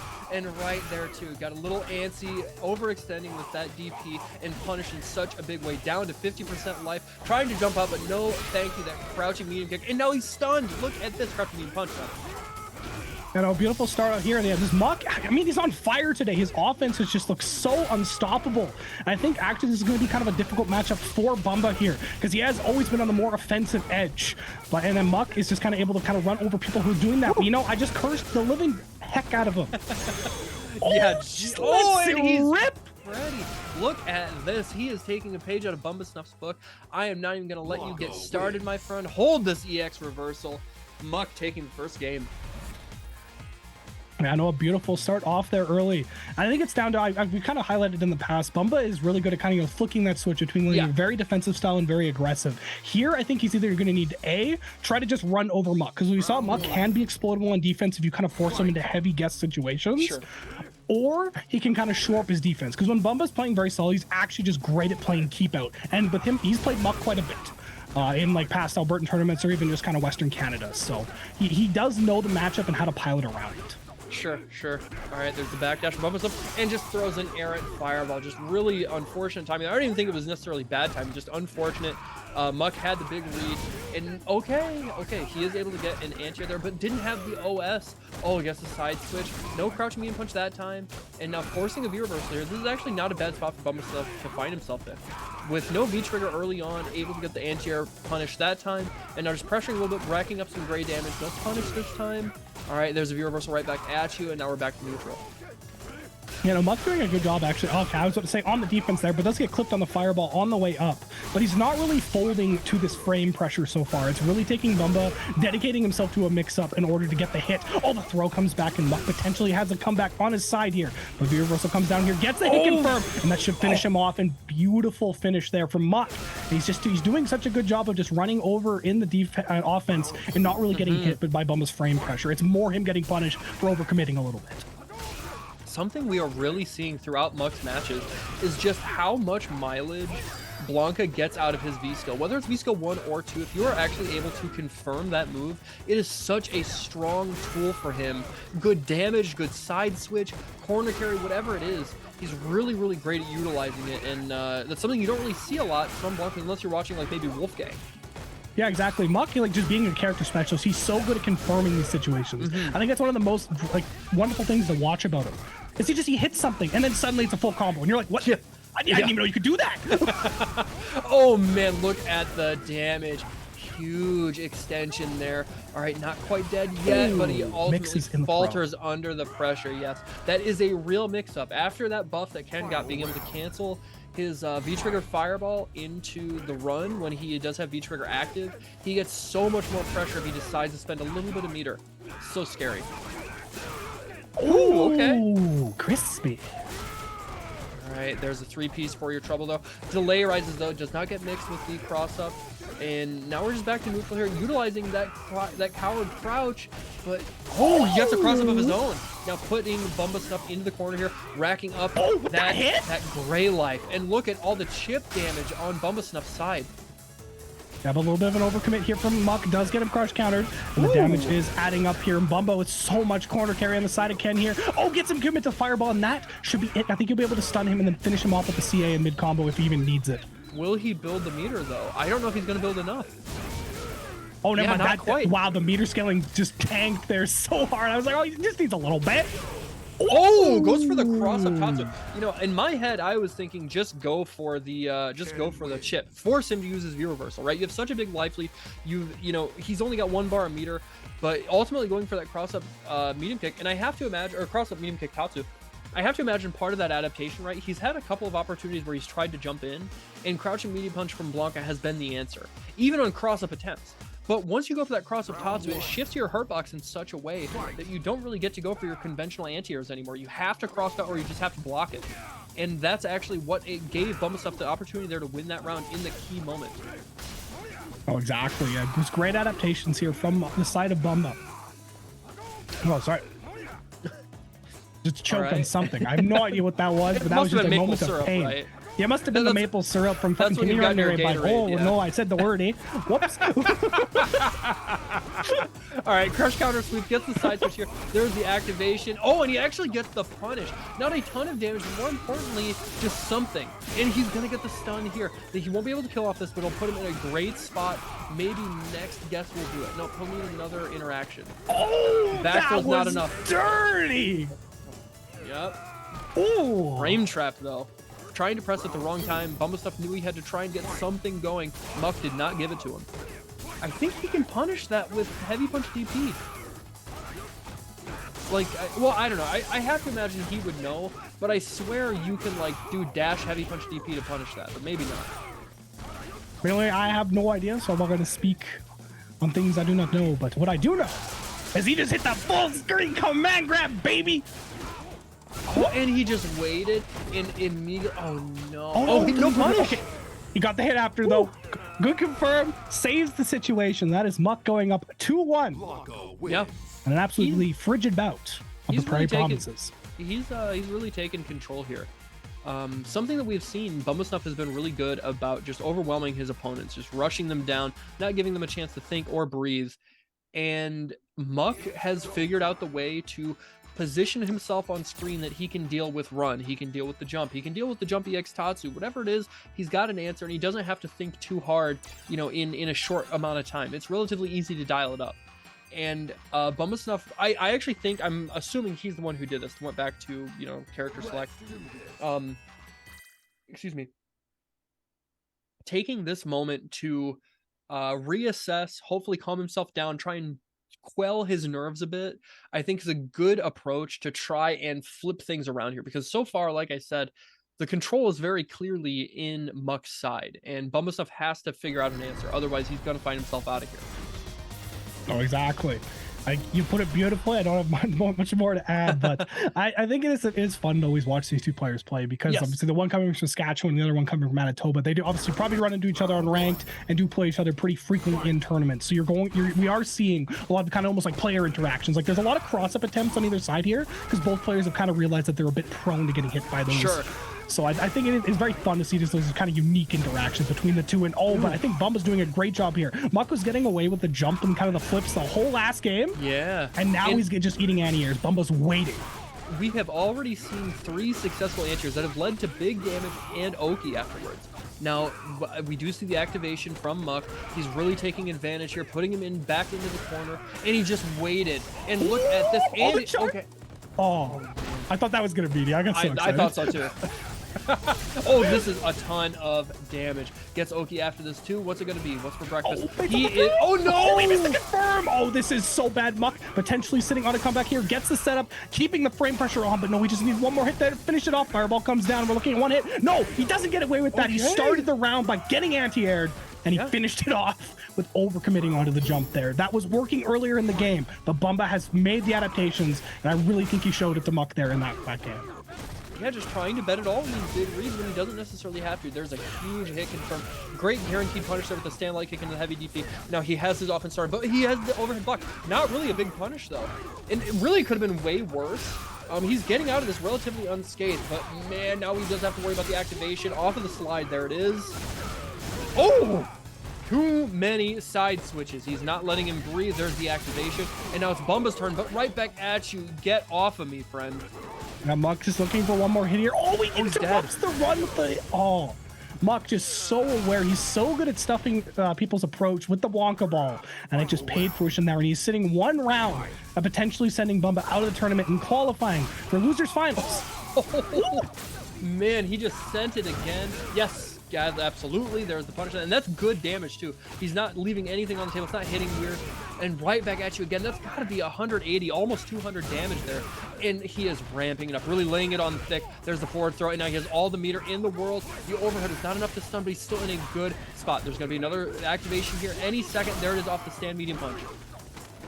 Oh, he finishes it up. Get the throw there, and Muck is looking to finish soccer, but Bumba has all the meter in the world. Just kind of hitting him with these straight fireballs. The damage is adding up. No, Muck is looking for his interrupt. Oh, he gets it this time. If it's broke, just do it again. But now Bumba does have control of the corner here. Overcommits on the jump. Gets it. No, he misses. Looking for him. Oh, looking for no. Just so many drops. So many drops. Muck just needs one more hit here on either side. Oh my goodness, I'm losing my brain. He finishes it off, and Bumba has tied it up here. We've got a set on our hands, folks. Yeah, we are not done yet. Muck seemed to have figured things out. But just like that, in the 12th hour, Bumba Snuff decided to go back to the lobby. And maybe he looked into his crystal ball. Maybe he offered up a ritual sacrifice. He seems to have the answers now. He is no longer getting jumped in on. He's no longer getting mixed up with these air approaches. He has the answer. He is Oh, no, I cursed him. You cursed him so hard. And not like this. No, he's starting off here. Muck gets the I'm hit. Just trying to gas up the player. Oh, he hit the cross up from earlier too. Mustopheles, what are you doing? I can't believe you just took this man's morning coffee, dumped it out in front of him, stared him directly in the eye, and it's like, buddy, you're having a bad day. And he goes down in a perfect to Muck. I promise this was not my intention. I was just trying to hype up the player. That's my job as a commentator. I'm supposed to tell you guys how sick they are. It's not my fault. Oh, no. Oh, Things are going south so bad. Okay, V-Shift's out this time. Does not commit to the DP. Oh, he's baiting the anti-airs now. Just great play from Muck. Out. One more interaction here. Oh, he's got the stun. And Muck has finished it off. He's taken down his bracket demon. Bumba has shut him out of top 8 2 in a row. He made top 8 by finally. But Bumba wasn't here last month, and Muck finally made it. Now he's silenced any doubts. He's taken out Bumba, and he's qualified for losers final. Muck has already made it further than any top 8 he's ever been in so far, and he's going up to fight his friend from Saskatchewan, Super Friends, for potentially to make it into grand finals. What a poetic thing. This bracket was everything to Muck. He had to qualify today. He had to play well. Not only has he qualified guaranteed, he's beat his bracket demon. Yeah. And he might even make it all the way up into grand finals today. What absolutely fantastic play. He's not mucking around. You know what? I mean, fair enough. Fair play. Pack it up, folks. That's it. That's it. Like, no. In all seriousness, I am truly impressed with the way that Muck was able to turn things around, because he had such control. He had so much momentum in those first 3 games, really. Even the game that he lost was relatively close. But he had so much control in the first 2 games after that it really seemed like he had everything figured out. And then suddenly Bumba Snuff just shut down every single jump that he had, every single, rainbow ball. He didn't let him try and mix up at all. He had the answer always. And then, not even taking the opportunity to go back to character select, he what do I want to say? He really flipped the tables and suddenly had confidence back in his air approach. He was no longer deterred. He wasn't feeling, any sort of detriment by trying to jump, trying to go for these rainbow ball mix-ups, and it just worked every single time. And maybe a little bit of help on my end unintentionally in cursing Bumba Snuff for hyping him up so much, but everything went right for him, and now he's carrying this momentum into the next game. Again, this is losers finals. This is Super Friends versus Muck, Rio versus Blanca. Let's get into it. The Battle of Saskatchewan. These two have played each other so many times. Even just looking at the bracket here, they played 16 plus sets. I'll give you the tapes right now. Super Friends has won 65%, Muck has won 35%. And we have seen that reflected in World Warrior back in October, where Super Friends did take it 3-1. But Muck has never been playing this hot in World Warrior so far. So the chance for him to beat his training partner, it's today. Yes, and man, look at this. Okay, he goes for the overhead that time, and now even though he's out of V-trigger, he's gonna build another one, or potentially be able to use the V-gauge for, defensive purposes, and he baits out the DP. No punish, though, and he puts himself in the corner. This could be bad. Yeah, no, Super Friends offense, we did see earlier, it was kind of stifled by Noodle, but you see how potent it can be when he can get started. So Muck, he got punished in there, but Muck is, going to commit to a lot of options to kind of get in. And actually, with these players playing each other so much, I think we're going to see a lot of unique usage of things. Because there's some mind games here that we can't comprehend. You're exactly right. That's one of the best things to see in fighting games. Players that have fought each other a million, billion, trillion times. There are all these weird nuances. That's like, why would you do that? Why? Like, that doesn't make any sense. But to these two, they're already thinking 3, 4, 5 layers deep. And just like you said, we couldn't possibly perceive it. But man, right now, Super Friends has his eyes wide open, and he is anti-airing. He is getting these hit confirms. He's getting the offense started, and he has locked him down in the corner here. And Muck is fighting for his life. Yeah, no, so far just back and forth here, does get the hit onto him. And Muck is just trying to look to turn it around here. Great throw escape. And the momentum, I just love how it's just going back and forth here so far. No player really just able to get a solid handle on the game. Now for Super Friends is looking good. Muck's looking for his interrupt. There it is. He's done so much. Oh no, he's going the wrong way. I don't know if that's what he wanted. I just slapped my microphone. That was too exciting. Super Friends takes the first game, and my microphone takes one hell of a crouching medium punch from me. The energy was palpable. The power of Muck was flowing through you as you just couldn't handle it. The Brazilian electricity just amplified your nerves, took control. But nevertheless, Super Friends able to take that first game, and now he is up 1-0 here in losers finals. But I did just look at my scores a little bit. It looks like actually Super Friends did win the last time these two met up at their local as well. He won grand finals and he won winners. So Muck does this. This is not only a big upset here in both the rankings. This is personal. Yeah. Oh, for sure. Like we said, the stakes are not higher for these players. They couldn't be higher. And I love that, getting the better corner carry there off of the punish on a fireball, nearly full screen. Using that V-trigger 1 from Blanca is so good against fireball characters. We're really seeing it shine. And truly, this is a character that you don't really see very often, right? I would say, and especially not at like a high level. But we are seeing Muck put on, and we are seeing that he has this matchup down pat against this character, against characters with fireball. That V-trigger 1 is so useful. Exactly. No, he just does such. Yeah, he's just so good at just having creative solutions there. Like that would have worked. He was just a little late on the punish here, but I just love seeing how creative Muck is. These setups, he gets the throws, and now he has corner control here, and it's kind of all in Super Friends to kind of stay solid. But no, great read on the fireball here. And Muck, his adaptations this whole tournament have just been so good. Oh man, a big crush counter here. Look at all the damage. The next interaction will kill. He has to throw tech for his life. And I love that V reversal, just shut down anything. And he just scoots on past him. My man tapping into his inner JoJo, just calling the world, stopping time, and just floating on by. And then the back throw, he's dead. It's a beautiful transition. I wasn't expecting the JoJo reference. Everything's a JoJo reference. It really is. But I wasn't expecting Capcom World Warrior Canada West Losers Finals to be JoJo's Part 8. Yes. All right, there is the sweep. Now, again, it's trying to kind of just fight for position here in this mid-screen, but there is the ever-important hit confirm. Not a ton of damage, but just the all-important corner carry. You've locked him down here. You get to add all this chip damage up. You get to really make him guess. You get to really push him down on offense. And now the stun is right there. You won't be able to kill here, but this is a good chunk of damage. The next interaction is going to seal the deal. Ooh, finishes him off. And I think that is also the first time in this match we've kind of seen a player able to just grasp complete control. There's been kind of momentum swings from Muck, but Super Friends is able to just lock him down. He's getting the reads into these timings here. And I think it's going to be down to Muck to kind of switch it around. He's done a great job of it so far, being able to vary up his offense. But right now, his reads are just wrong. He's getting off on his timings, and it's been all Super Friends. Now, I might have just cursed the heck out of it. Muck's got his hit. It's not just me. You're susceptible to it too, all right? I'm not the only one. Oh man, it's so powerful today. I think the actual sponsor of this stream should just be Cast or Curse. yeah. Oh, and the back throw again. Zoeldo. XP. Super Frenzy's looking against. Yeah, gets that confirmed here. Oh, Blanca Ball comes down. Crush counter in the corner here. So much damage. Yeah, he needs one more interaction here, looking to finish off. Yeah, the walk back throw finishes off. Super Friends playing so solid, did not crumple under that pressure, found his way out of the corner, and took the whole game off of it, and goes up in our losers finals.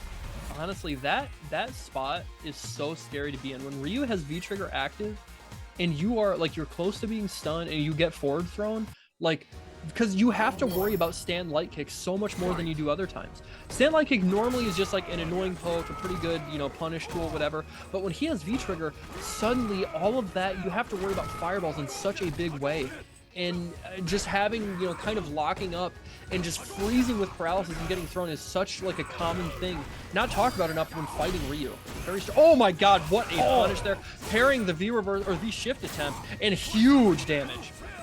Okay, but Muck does manage to get his escape and kind of reset back to neutral. He's just eating so many of these fireballs. He's looking for these hard reads around them, but he's messing up his timing, and he's just eating so much chip damage as a result. Oh, but he gets his hit here. No, he doesn't manage to get the confirm there. A little later out of range. I'm not sure. What?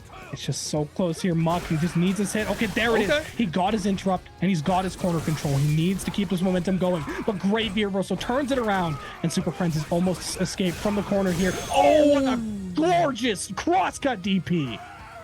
Yeah, he was really lacking those earlier on in some of his other sets. But he has seemed to really, dig deep into his integrity this time around. And what a curious, that was a desk combo. My man accidentally, I didn't even know that he necessarily stood up into it, but being able to combo off of the fireball there from the coward crouch, Super Friends has to be feeling good here. He is poised to win this 3-1, racking up the stun, not able to get a punish there, but he's still sitting pretty. He is in such a good spot. Oh no. Oh no, and we've seen how good he is getting comebacks, but no, but that is all of the meter out of Super Friends here. So Muck is able to get one more conversion. He's going to be very, very comfortable here. Gets that. Oh, he needs to start his pressure. Oh, great with punish. Nobody doesn't get more. And he's just rolling in his face. Eats a DP, whiffs a throw. Wow. And Muck overcommits at the end there. Super Friends stays solid and finishes off his partner from Saskatchewan, sends him packing, and has confirmed his place into grand finals for his run back against Noodle. Super Friends taking that in easily the smallest shimmy I've ever seen in my life. He barely tiptoed back, barely tiptoed a centimeter out of there, and just enough for that grab to just miss its mark. And the sweep sealed the deal. He will move on, and he is going to be fighting Noodle in the run back. Now, when we watched them fight earlier, Noodle was really able to make Super Friends crumble under the pressure. You could tell that he didn't feel confident in beating him in neutral. You know, he wasn't gonna be able to get the whiff punishes. He wasn't gonna out fireball him. At least that's how he felt. Now, in practice, you and I watching him, the viewers watching at home, he actually wasn't doing that bad. There were moments where he was getting the whiff punch. He was getting, you know, a good amount of like chip damage or knockdowns even with the EX fireballs. But for something in him was telling him that you need to make this big moment happen. You aren't going to be able to beat him in the long haul. And that's when he would jump into anti-airs over and over and over again. And it didn't pay off. But what does pay off is when you use the promo codes. That is literally free money that Match Arena has provided us with. And the fact that those are not all gone, my friends, there is almost 200 of you in here. I am ashamed. I am telling Capcom right now, I'm going to call them up. I'm going to tell them to make sure that you do not get to play Street Fighter 6 unless all those codes are used. How many do we have left? Hold on. Let me take a look. I'm going to put you guys on blast. We have 22 codes left of 50 remaining. That's literally, we're already pretty close to $25, but we're going to be able to get up over $25 here. If you just use up the rest of the codes, it's free money. It costs you nothing. It literally is, you sign in with a social media account and then you click that blue button. That's all it is. It takes maybe 15 seconds of your time. There's no reason we can't be using this up. Match Arena has been kind enough over the past nearly 4 years now to just be a pillar of the FGC and more importantly, a driving force of the online era. You know, as we've been dealing with COVID, they've really just pulled all their weight and then some to make sure that these prize pools can continue to be funded as we have all these free to enter events.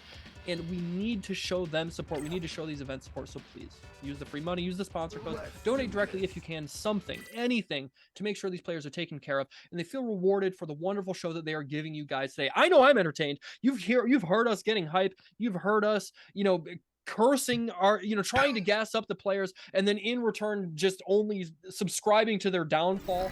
It's been one hype match after another and we are at our grand finals match. Who do we have, John? Tell the folks. Well, sir, we have our first ever Vancouver versus Saskatchewan grand finals, or rather BC versus Saskatchewan grand finals. It's mostly been BC, always in the finals, and then we had our lone representative from Winnipeg, Loinator. But a Super Friends, he's grabbed the torch, he's come all the way up here, and he's looking to take out the person who knocked him out winners finals and get Saskatchewan on that map and actually tie with White Gun for third if he's able to pull this off. He's got a chance, but man, Noodle is not going to make it easy for him. We have to see, has Super Friends made the adjustments? Has he switched gears mentally to realize that he doesn't have to overextend, that he can play a little more passively? Or is he ultimately going to get too greedy and pay with his life? Exactly. No, Noodle playing so solid before. I forgot to catch out a little before. If Noodle is also able to win this, he actually will pass Bumba Snuff and secure his place in 6. So, like, seeding on the line for both of these players here. V-Trigger is out for Noodle, so suddenly his presence in the mid-range is much less. That was supposed to be a fireball. Look at the damage. He's going to take the life lead. He's next interaction kills. Oh my god, he was so for his life. But the V skill to the silencer. Everybody falls for it. It's such a bad spot. It's so hard to just keep your hands to yourself. Yeah, no, just great pressure here from Noodle early on. Now, Super Friends is doing a great job of when he does get the hit. He's capitalizing on it. He's getting extra damage here. But Noodle kind of just getting a read in neutral here a bit more. Yeah, he's great at interrupting. And when Super Friends kind of plays a little bit more passive, trying to bait stuff out, Noodle doesn't let it happen. He dashes in and gets it on. It's just, it's so much more control that he has here. But a great read there from Super Friends. Oh, and the caster curse is too strong. He's switched it around. Super Friends is looking to bring it home. And this is me throwing him a bone. You got to use it. I only got one of these a match. Yes. Oh no, this is a good spot. There's not going to be V-Trigger likely, and he gets the buffer on the DP and the shimmy, but he didn't believe he should have gone for normal. Ultimately, the DP seals the deal. That V reversal earlier on in the round from Noodle was what sealed his fate, because suddenly he didn't have that same overwhelming presence in the fireball game. Rhea was able to throw fireballs a lot more liberally, and now look at the confidence going into this, but Noodle trying to shut it down. EXDP again, you mentioned it, you hit the nail on the head, John. He's so good at interrupting that offense and just stopping the momentum. Yeah, I know the one key moment where like Super Friends is really able to get started is when he has V-Trigger online, because no longer can Noodle interrupt what he's starting, and he just he doesn't let anything get started. And we saw that in the last match. He was able to get the side switch into V-Trigger. This is Super Friends' comfort zone. He's got him locked down here, and this is exactly what we saw last round. Let's see if Noodle can kind of flip the script a bit, because he does have his own V-Trigger, gets the interrupt, and escapes from the corner. But good great DP. DP here. Yo, it's an overcommit from Noodle. This is actually what Super Friends was doing a lot in the match last game. Yeah. Oh man, he's got to watch out for that stand light kick. That was absolutely supposed to be buffered into EX Flash Knuckle. He's so, again, he's so lucky. He is so lucky, but we take those. Sometimes all it is a stroke of luck, and you can get the impossible. You can make the dream happen. And just like that, it's turned around. Super Friends feeling a little more comfortable here. And you actually touched on it right at the end of that round. There was an overcommitment from Noodle. That's something we had not seen. He jumped when he didn't have to. And luckily, Super Friends had the right answer dialed up, and he was able to take that game. Exactly. Oh, great little whiff punish here from Super Friends early on, getting the overhead. And this is the most offense he's been able to hit so far. Oh, now Noodle, oh, man, what a chance. He just turned the dial up. He was on the defensive, but he just had enough. He got the stun, and now Noodle has complete control of the corner here. And I think we're going to see a knockdown, and then he's going to try and slowly bait Super Friends into just committing to something here. No, he just goes to the offense with the tick throw here. Oh, he baits out the V-shift. You know, this is actually, we have seen Super Friends utilize V-shift in the corner, I think 3 times throughout this set. And really, you know, that I have to wonder if that's the best choice. It's so easy for Luke, of all characters, with his forward advancing normals, with his V skill 2, to punish that better than almost anybody else. And so I have to think that he's got to try and find a different approach here, because it is getting him killed. I know, great little invincible reversal there from Noodle, to kind of just turn the pressure around. They're trading blows. Is this actually, I was going to say the least interruption I've seen so far from Noodle there, but gets his read after 3 back and forths. And now he's just got control of the corner here. Now Super Friends does escape with that fireball, but he is running out of V-Trigger here, and it's kind of moved back to where Noodle's a bit more comfortable, just in this straight neutral, no meter on either side. Yeah, uses the last little bit of V-Trigger there. Great optimization. Yep, that last sliver, and now it's got him the life lead. There's still plenty of time left, and he jumps. Look at this. He is believing in his fireball game. He's believing in his neutral, and that is something you have to do against Luke. If you're a fireball character, most of the time you can at least hang with him and make him feel a little bit uncomfortable.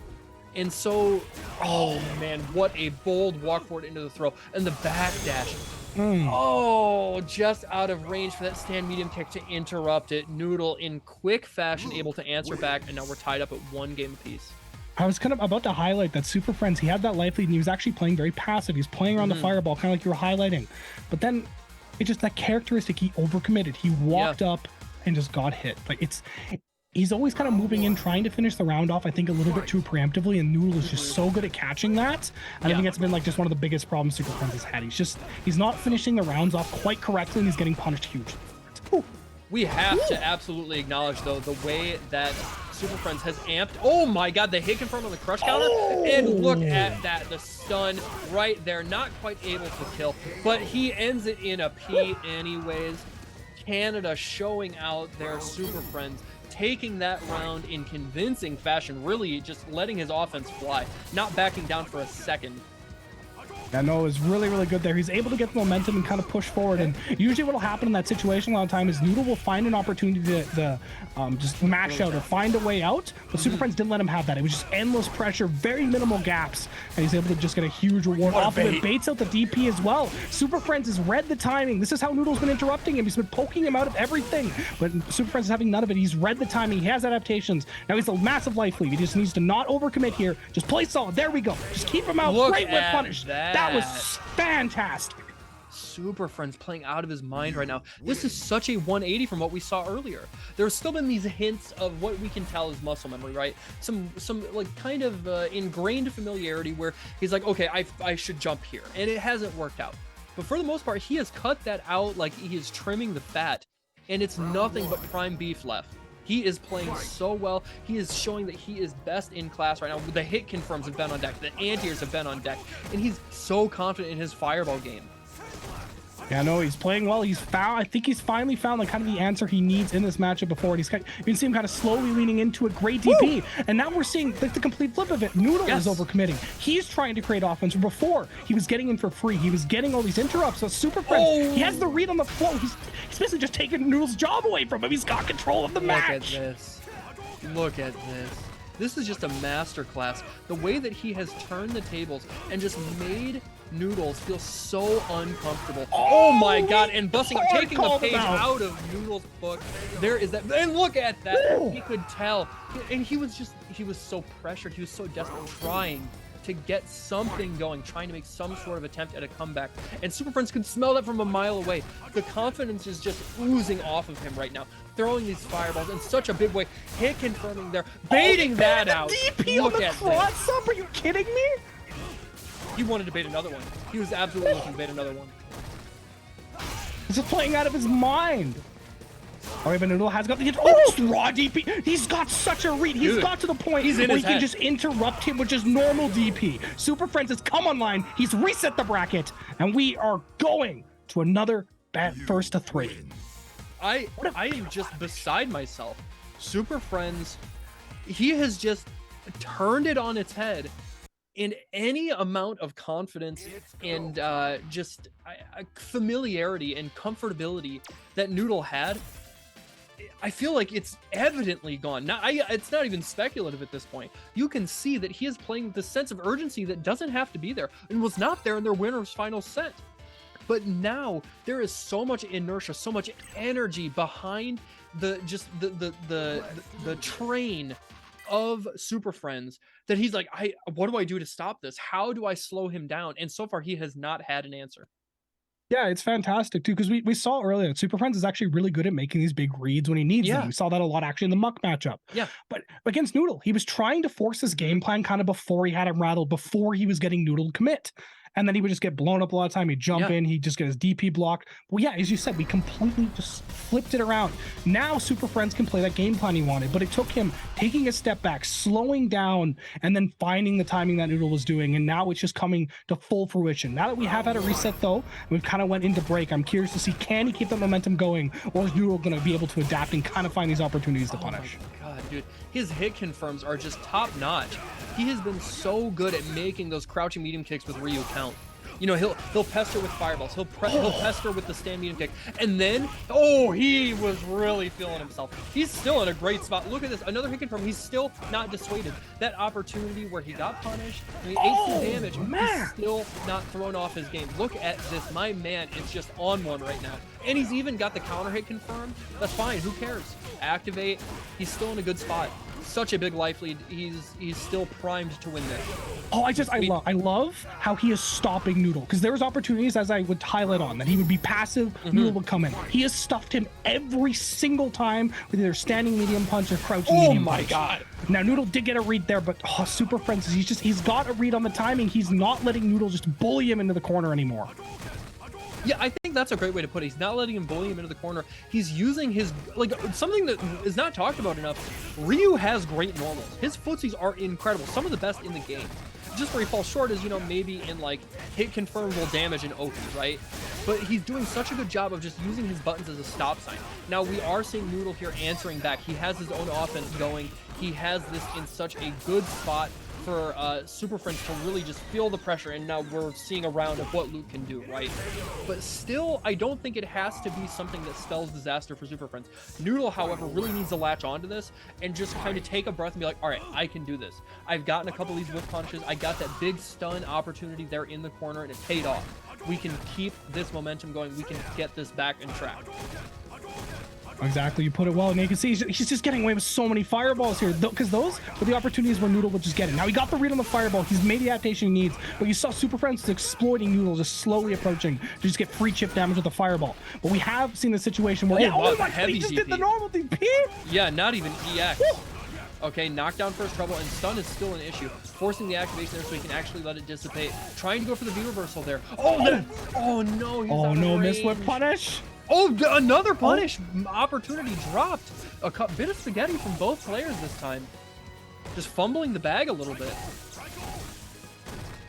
Yeah, no, just back and forth here. Now, as you can see, Noodle's kind of getting a better read on the timing. Oh, he's looking to whip punish now. Instead of walking up and pressuring, he's waiting for Super Friends to commit to those normals. Oh. He's getting his whip punishes, and that little reset there is going to spell death for Super Friends.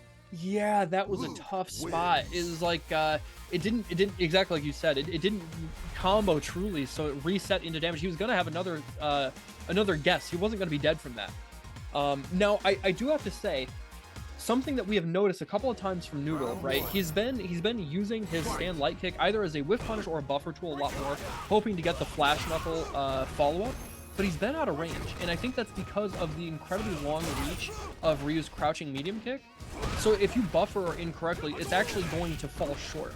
Now I have to hope that that's something that Super Friends is paying attention to, so he'll keep just annoying him with crouching medium kick, hoping that he'll use it at the wrong time and get him a punish opportunity. Oh my god, look at this. Oh, so ready for everything. I'm just speechless. Yeah, everything's going right for him. That was one of those where, you know, things started to go a little more right, especially in the way of reads for Noodle. Started interrupting things better, had some big jump in opportunities, able to, you know, buffer that stand medium punch into the target combo. But that was such a good round for Super Friends. I hope that he will continue that momentum. And now he's just out of there. I like that. Yeah, but you can really see how committed Noodle is to kind of the whiff punish game now. He just stood there for like a solid 2 seconds, just waiting for the whiff, because he knows that Super Friend's trying to get him out with the standing medium kick, and looks great confirmed there though. And he almost does have control of his corner, but you see Noodle's making the adaptations he needs, but he's locked in the corner here. Oh, damn. Great interrupt here. Super Friends EXDP comes down, and Noodle has reset the pressure here. A little overcommit from Super Friends. He might be trying to go back to his old habits, but no, he stays safe. He stays calm. He's not overcommitting. He has a life lead. He does not need to do anything risky. No, he's going in. He's trying to get the hit. Noodle is just playing neutral. He's not letting him approach. Super Friends doesn't need to, though. He can just play fireballs and just stay safe. Yeah, he does not have to overcommit here. He tries to go for the over, and he's still not dead. He's okay. Throwing the EX there. He's got such a big life lead, and the whiff punish with the sweep. He has really found his mark with that. That was something that was not present in their winner's final set. He was not really positioning himself correctly to use Ryu's sweep, which is such a good whiff punish tool. Very fast, great range, recovers relatively quick, so it can be hard to punish in some situations. And now he's actually found it against some of Luke's longer reaching buttons. You know, when we talk about Luke, he's got those annoying forward advancing normals. They're so good. And it seems like it's almost impossible for him to whiff them. But if you do manage to make him whiff, they do have a lot of recovery. And he's using that sweep in such a good way here to just get some damage and the knockdown here when it matters most.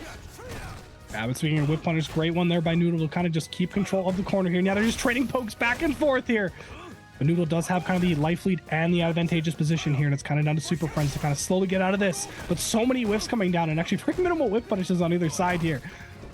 You know, oh, there it is. Finally comes to fruition. Something that I have noticed is Super Friends has really been put off, probably by those couple of jump-ins from Noodle. He's really been put off from his fireball game. He hasn't been throwing nearly as many fireballs. Now he does get a big crush counter on with the reset afterwards with the forward throw. And now he's playing a little more offensively here, and it's working out a little bit. Oh, he actually clipped him. And he gets the cross up. Now he takes the life lead. He's going to get the Oki after this. He does have to block the wake up. You know, he's worried about the EXDP there, and he gets clipped EX. I would have gone for EX donkey kick.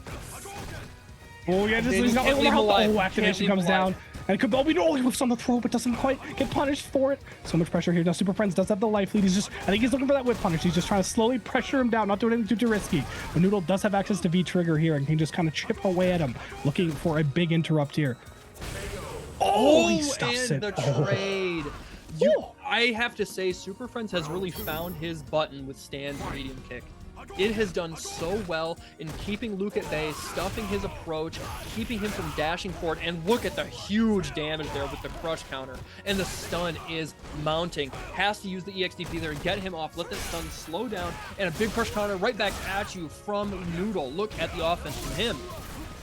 And they're just trading just massive damage combos here, but Noodle has turned it completely around, looking at one more hit away from stun, and is going to confirm off of that. Tie the round piece up, 1-1. And we're looking 1 round away from either of these players taking a lead in the set, but it could not be more neck and neck. Yeah, just back and forth, both of them trading blows, trading rounds. It seems like the momentum shifts in such a pendulous fashion, and just swinging with that back heavy kick. Understanding that Noodle is kind of, in the way that he's approaching neutral, he's just using dash a lot, he's using a lot of forward movement, And so he can take some of these risks. You know, he doesn't have to jump, but he can take risks with some of these heavier buttons, some of these bigger buttons that take up space, and just buffer them into whatever. Exactly. Now we have seen Noodle. You see, yeah, he was doing that little rushdown style, and he switched over to whiff punish, and I think that kind of got in Superfriend's brain. It's like, okay, oh my God, never mind. What a great punish there. And now Super Friends has control of the corner. It's a little throw there for one more interaction. Crush counter comes down, and he's going to set that up. Oh, yeah. You know what he had to do? That was genius. From that range, Noodle was going to have to go for EXDP. That was the only way he... Well, I guess technically he could go for V-shift, right? I think he could have V-shifted. I didn't notice. Did he have V-trigger active? No, I think he still had meter. Just okay, so he could have V-shifted, but from that range, it was like you have to deal with this, because if you block it, you're gonna get unblockable, and if you try and do EXDP, you're gonna whiff. You're not gonna hit me. So you got to do something to deal with this. And he decided not to go for V-shift, and he died because of it. Exactly. No, it's just great. And Super Friends has taken the advantage of here. This is such a different story from what we saw in Winners, where it was kind of just honestly a sweep from Noodle. But Super Friends has taken advantage. He's got here, and he's looking to be the first Saskatchewan player to potentially win the World Warrior Canada West. Noodle is not going to let him have it for free, though. Wait, yes, I love the delay tech there, just in case he decided to bust that with EX. But he doesn't even need meter, says Super Friend. As long as I've got breath left in me, I can hit you in the jaw with the Shoryuken.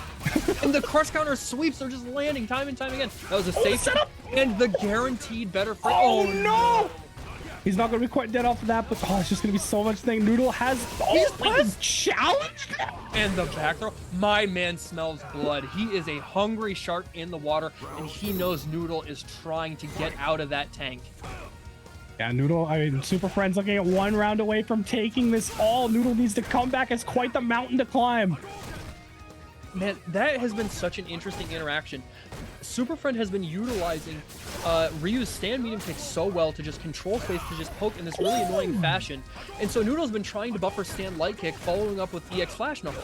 But because of the hurt box on it, it's been whiffing so often. So even though he's not really getting whiff punished because of it, he's losing out on his super valuable resource. I know we got the hit there. Yeah, no, it's a great point there. Oh, we escaped. You got the cross up. Are you kidding me? It's one more setup here. Noodle did manage to crack in the corner early on, but great pressure to get himself out. And he's completely reversed us around, getting the hits, looking to take a life leader. Super Friends kind of playing calm, looking for his opportunity to get in. Hits the sweep. Great preemptive read. Oh, he's dead. That is going to be it. Oh, and Super Friend is going to take it in what a terrifying comeback there. Winners finals looked bleak, and he is able to end it in a, was it 3-1, 3-1, I think? For winners side, and then the grand finals reset. I'm pretty sure you are correct on the score there. My gosh, it just seemed like he had all the answers dialed up. He had opened up the book, read every page, and just Noodle was really put on the back foot the entire set. He just didn't have a way to feel comfortable in neutral, and that was the issue. Right? He felt so comfortable. He was baiting all these jumps, all these overextensions from Super Friends, and suddenly it was turned on its head, and he just didn't know how to respond. Yeah, no, that like the switch just flicking in his head, because we went from just it looked exactly like Winners Final. It was like a carbon copy, and suddenly just something switched in his brain. He understood the timing, and then he got in Noodle's head. He started making him play more proactive, and then he could play that read center game that he's been trying to force so hard. So not only did he just improve everything he was doing, he allowed his game plan to flourish. Beautiful play from our first Saskatchewan World Warrior champion, Super Friends. And it's been great to see that. Like, all of the matches tonight were so exciting, so like hyper tense. There was so much back and forth. There was so much aggression, adaptation across the rounds, across the matches. And that one was just a perfect culmination, because again, we had the storyline already set. He struggled so much in that winners finals match. He did not have any sort of recourse for how Noodle was playing. But something happened in between then and grand finals, and he just turned it on to 11, and Noodle just his back was to the ropes the entire time. And it was just a masterclass in like how adaptation can turn the tides in fighting games. And like, that's what they're about. They're about that next level of chess, that genius play that's like, I know that you know that I know, so I'm going to do this. And if you don't have an answer, good luck. Yeah, no, it's a great way to put it. And we saw like just great examples of it, particularly from Saskatchewan today. Both Muck and Super Friends playing out of their mind today. I think those are our two like big highlights of the bracket. Not only was there a bunch of upsets, these two players boxed way above their weight today. It's great to see. The adaptations they were able to make mid-match was absolutely nuts. But I know what you all are here for. I got my preemptive preemptive bracket, and I can give you the scores. Fair warning, if I messed up the math, my bad. But in first place, we have the Queen of Canada, Sarah Blast. Of course. And second is Morty, the Flying Extraordinaire. White Gun, even though he did go out today early, is now tied with Super Friends for third and fourth. So I think they do a little tiebreaker for that. Check the rules, I don't remember. And we got Loinator sitting down in fifth. His great performance last month made him just settle into that position. Bumba Snuff with his return is able to get sixth. Noodle, 5 points behind him, sitting in seventh. And Muck, honestly, the hero of the story, is able to get into eighth. Went from getting first to 1 point in the first event, getting shut out twice by Bumba. He came back, got into 2 top 8s, beat his demon, and does qualify for the finals in December. Yeah, it was a great bracket from top to finish. Tons of exciting matches, and you really highlighted it. Like, some of the storylines that we saw come to fruition here are really inspiring, and just a great example of why something like the World Warrior event is so important. You know, it was great that we can watch these really high-profile matches at the CPT Premier events, but to have something that is more grassroots like this, that, you know, it rewards consistency, it helps highlight players that maybe can't travel to these big events, is so indicative of what the FGC is about. You know, the underdog story, you know, improvement, getting better, and like kind of fighting to prove yourself. And that's something that these World Warrior events do so well. And with that being said, be sure to tune in. Next month, we have the regional finals. Do we actually have maybe the dates? Can we get a look at that, Valle? So regional finals, hold on 1 second. So regional finals will be the first Wednesday of December, which is the 7th for Canada West. US West will be on the 14th.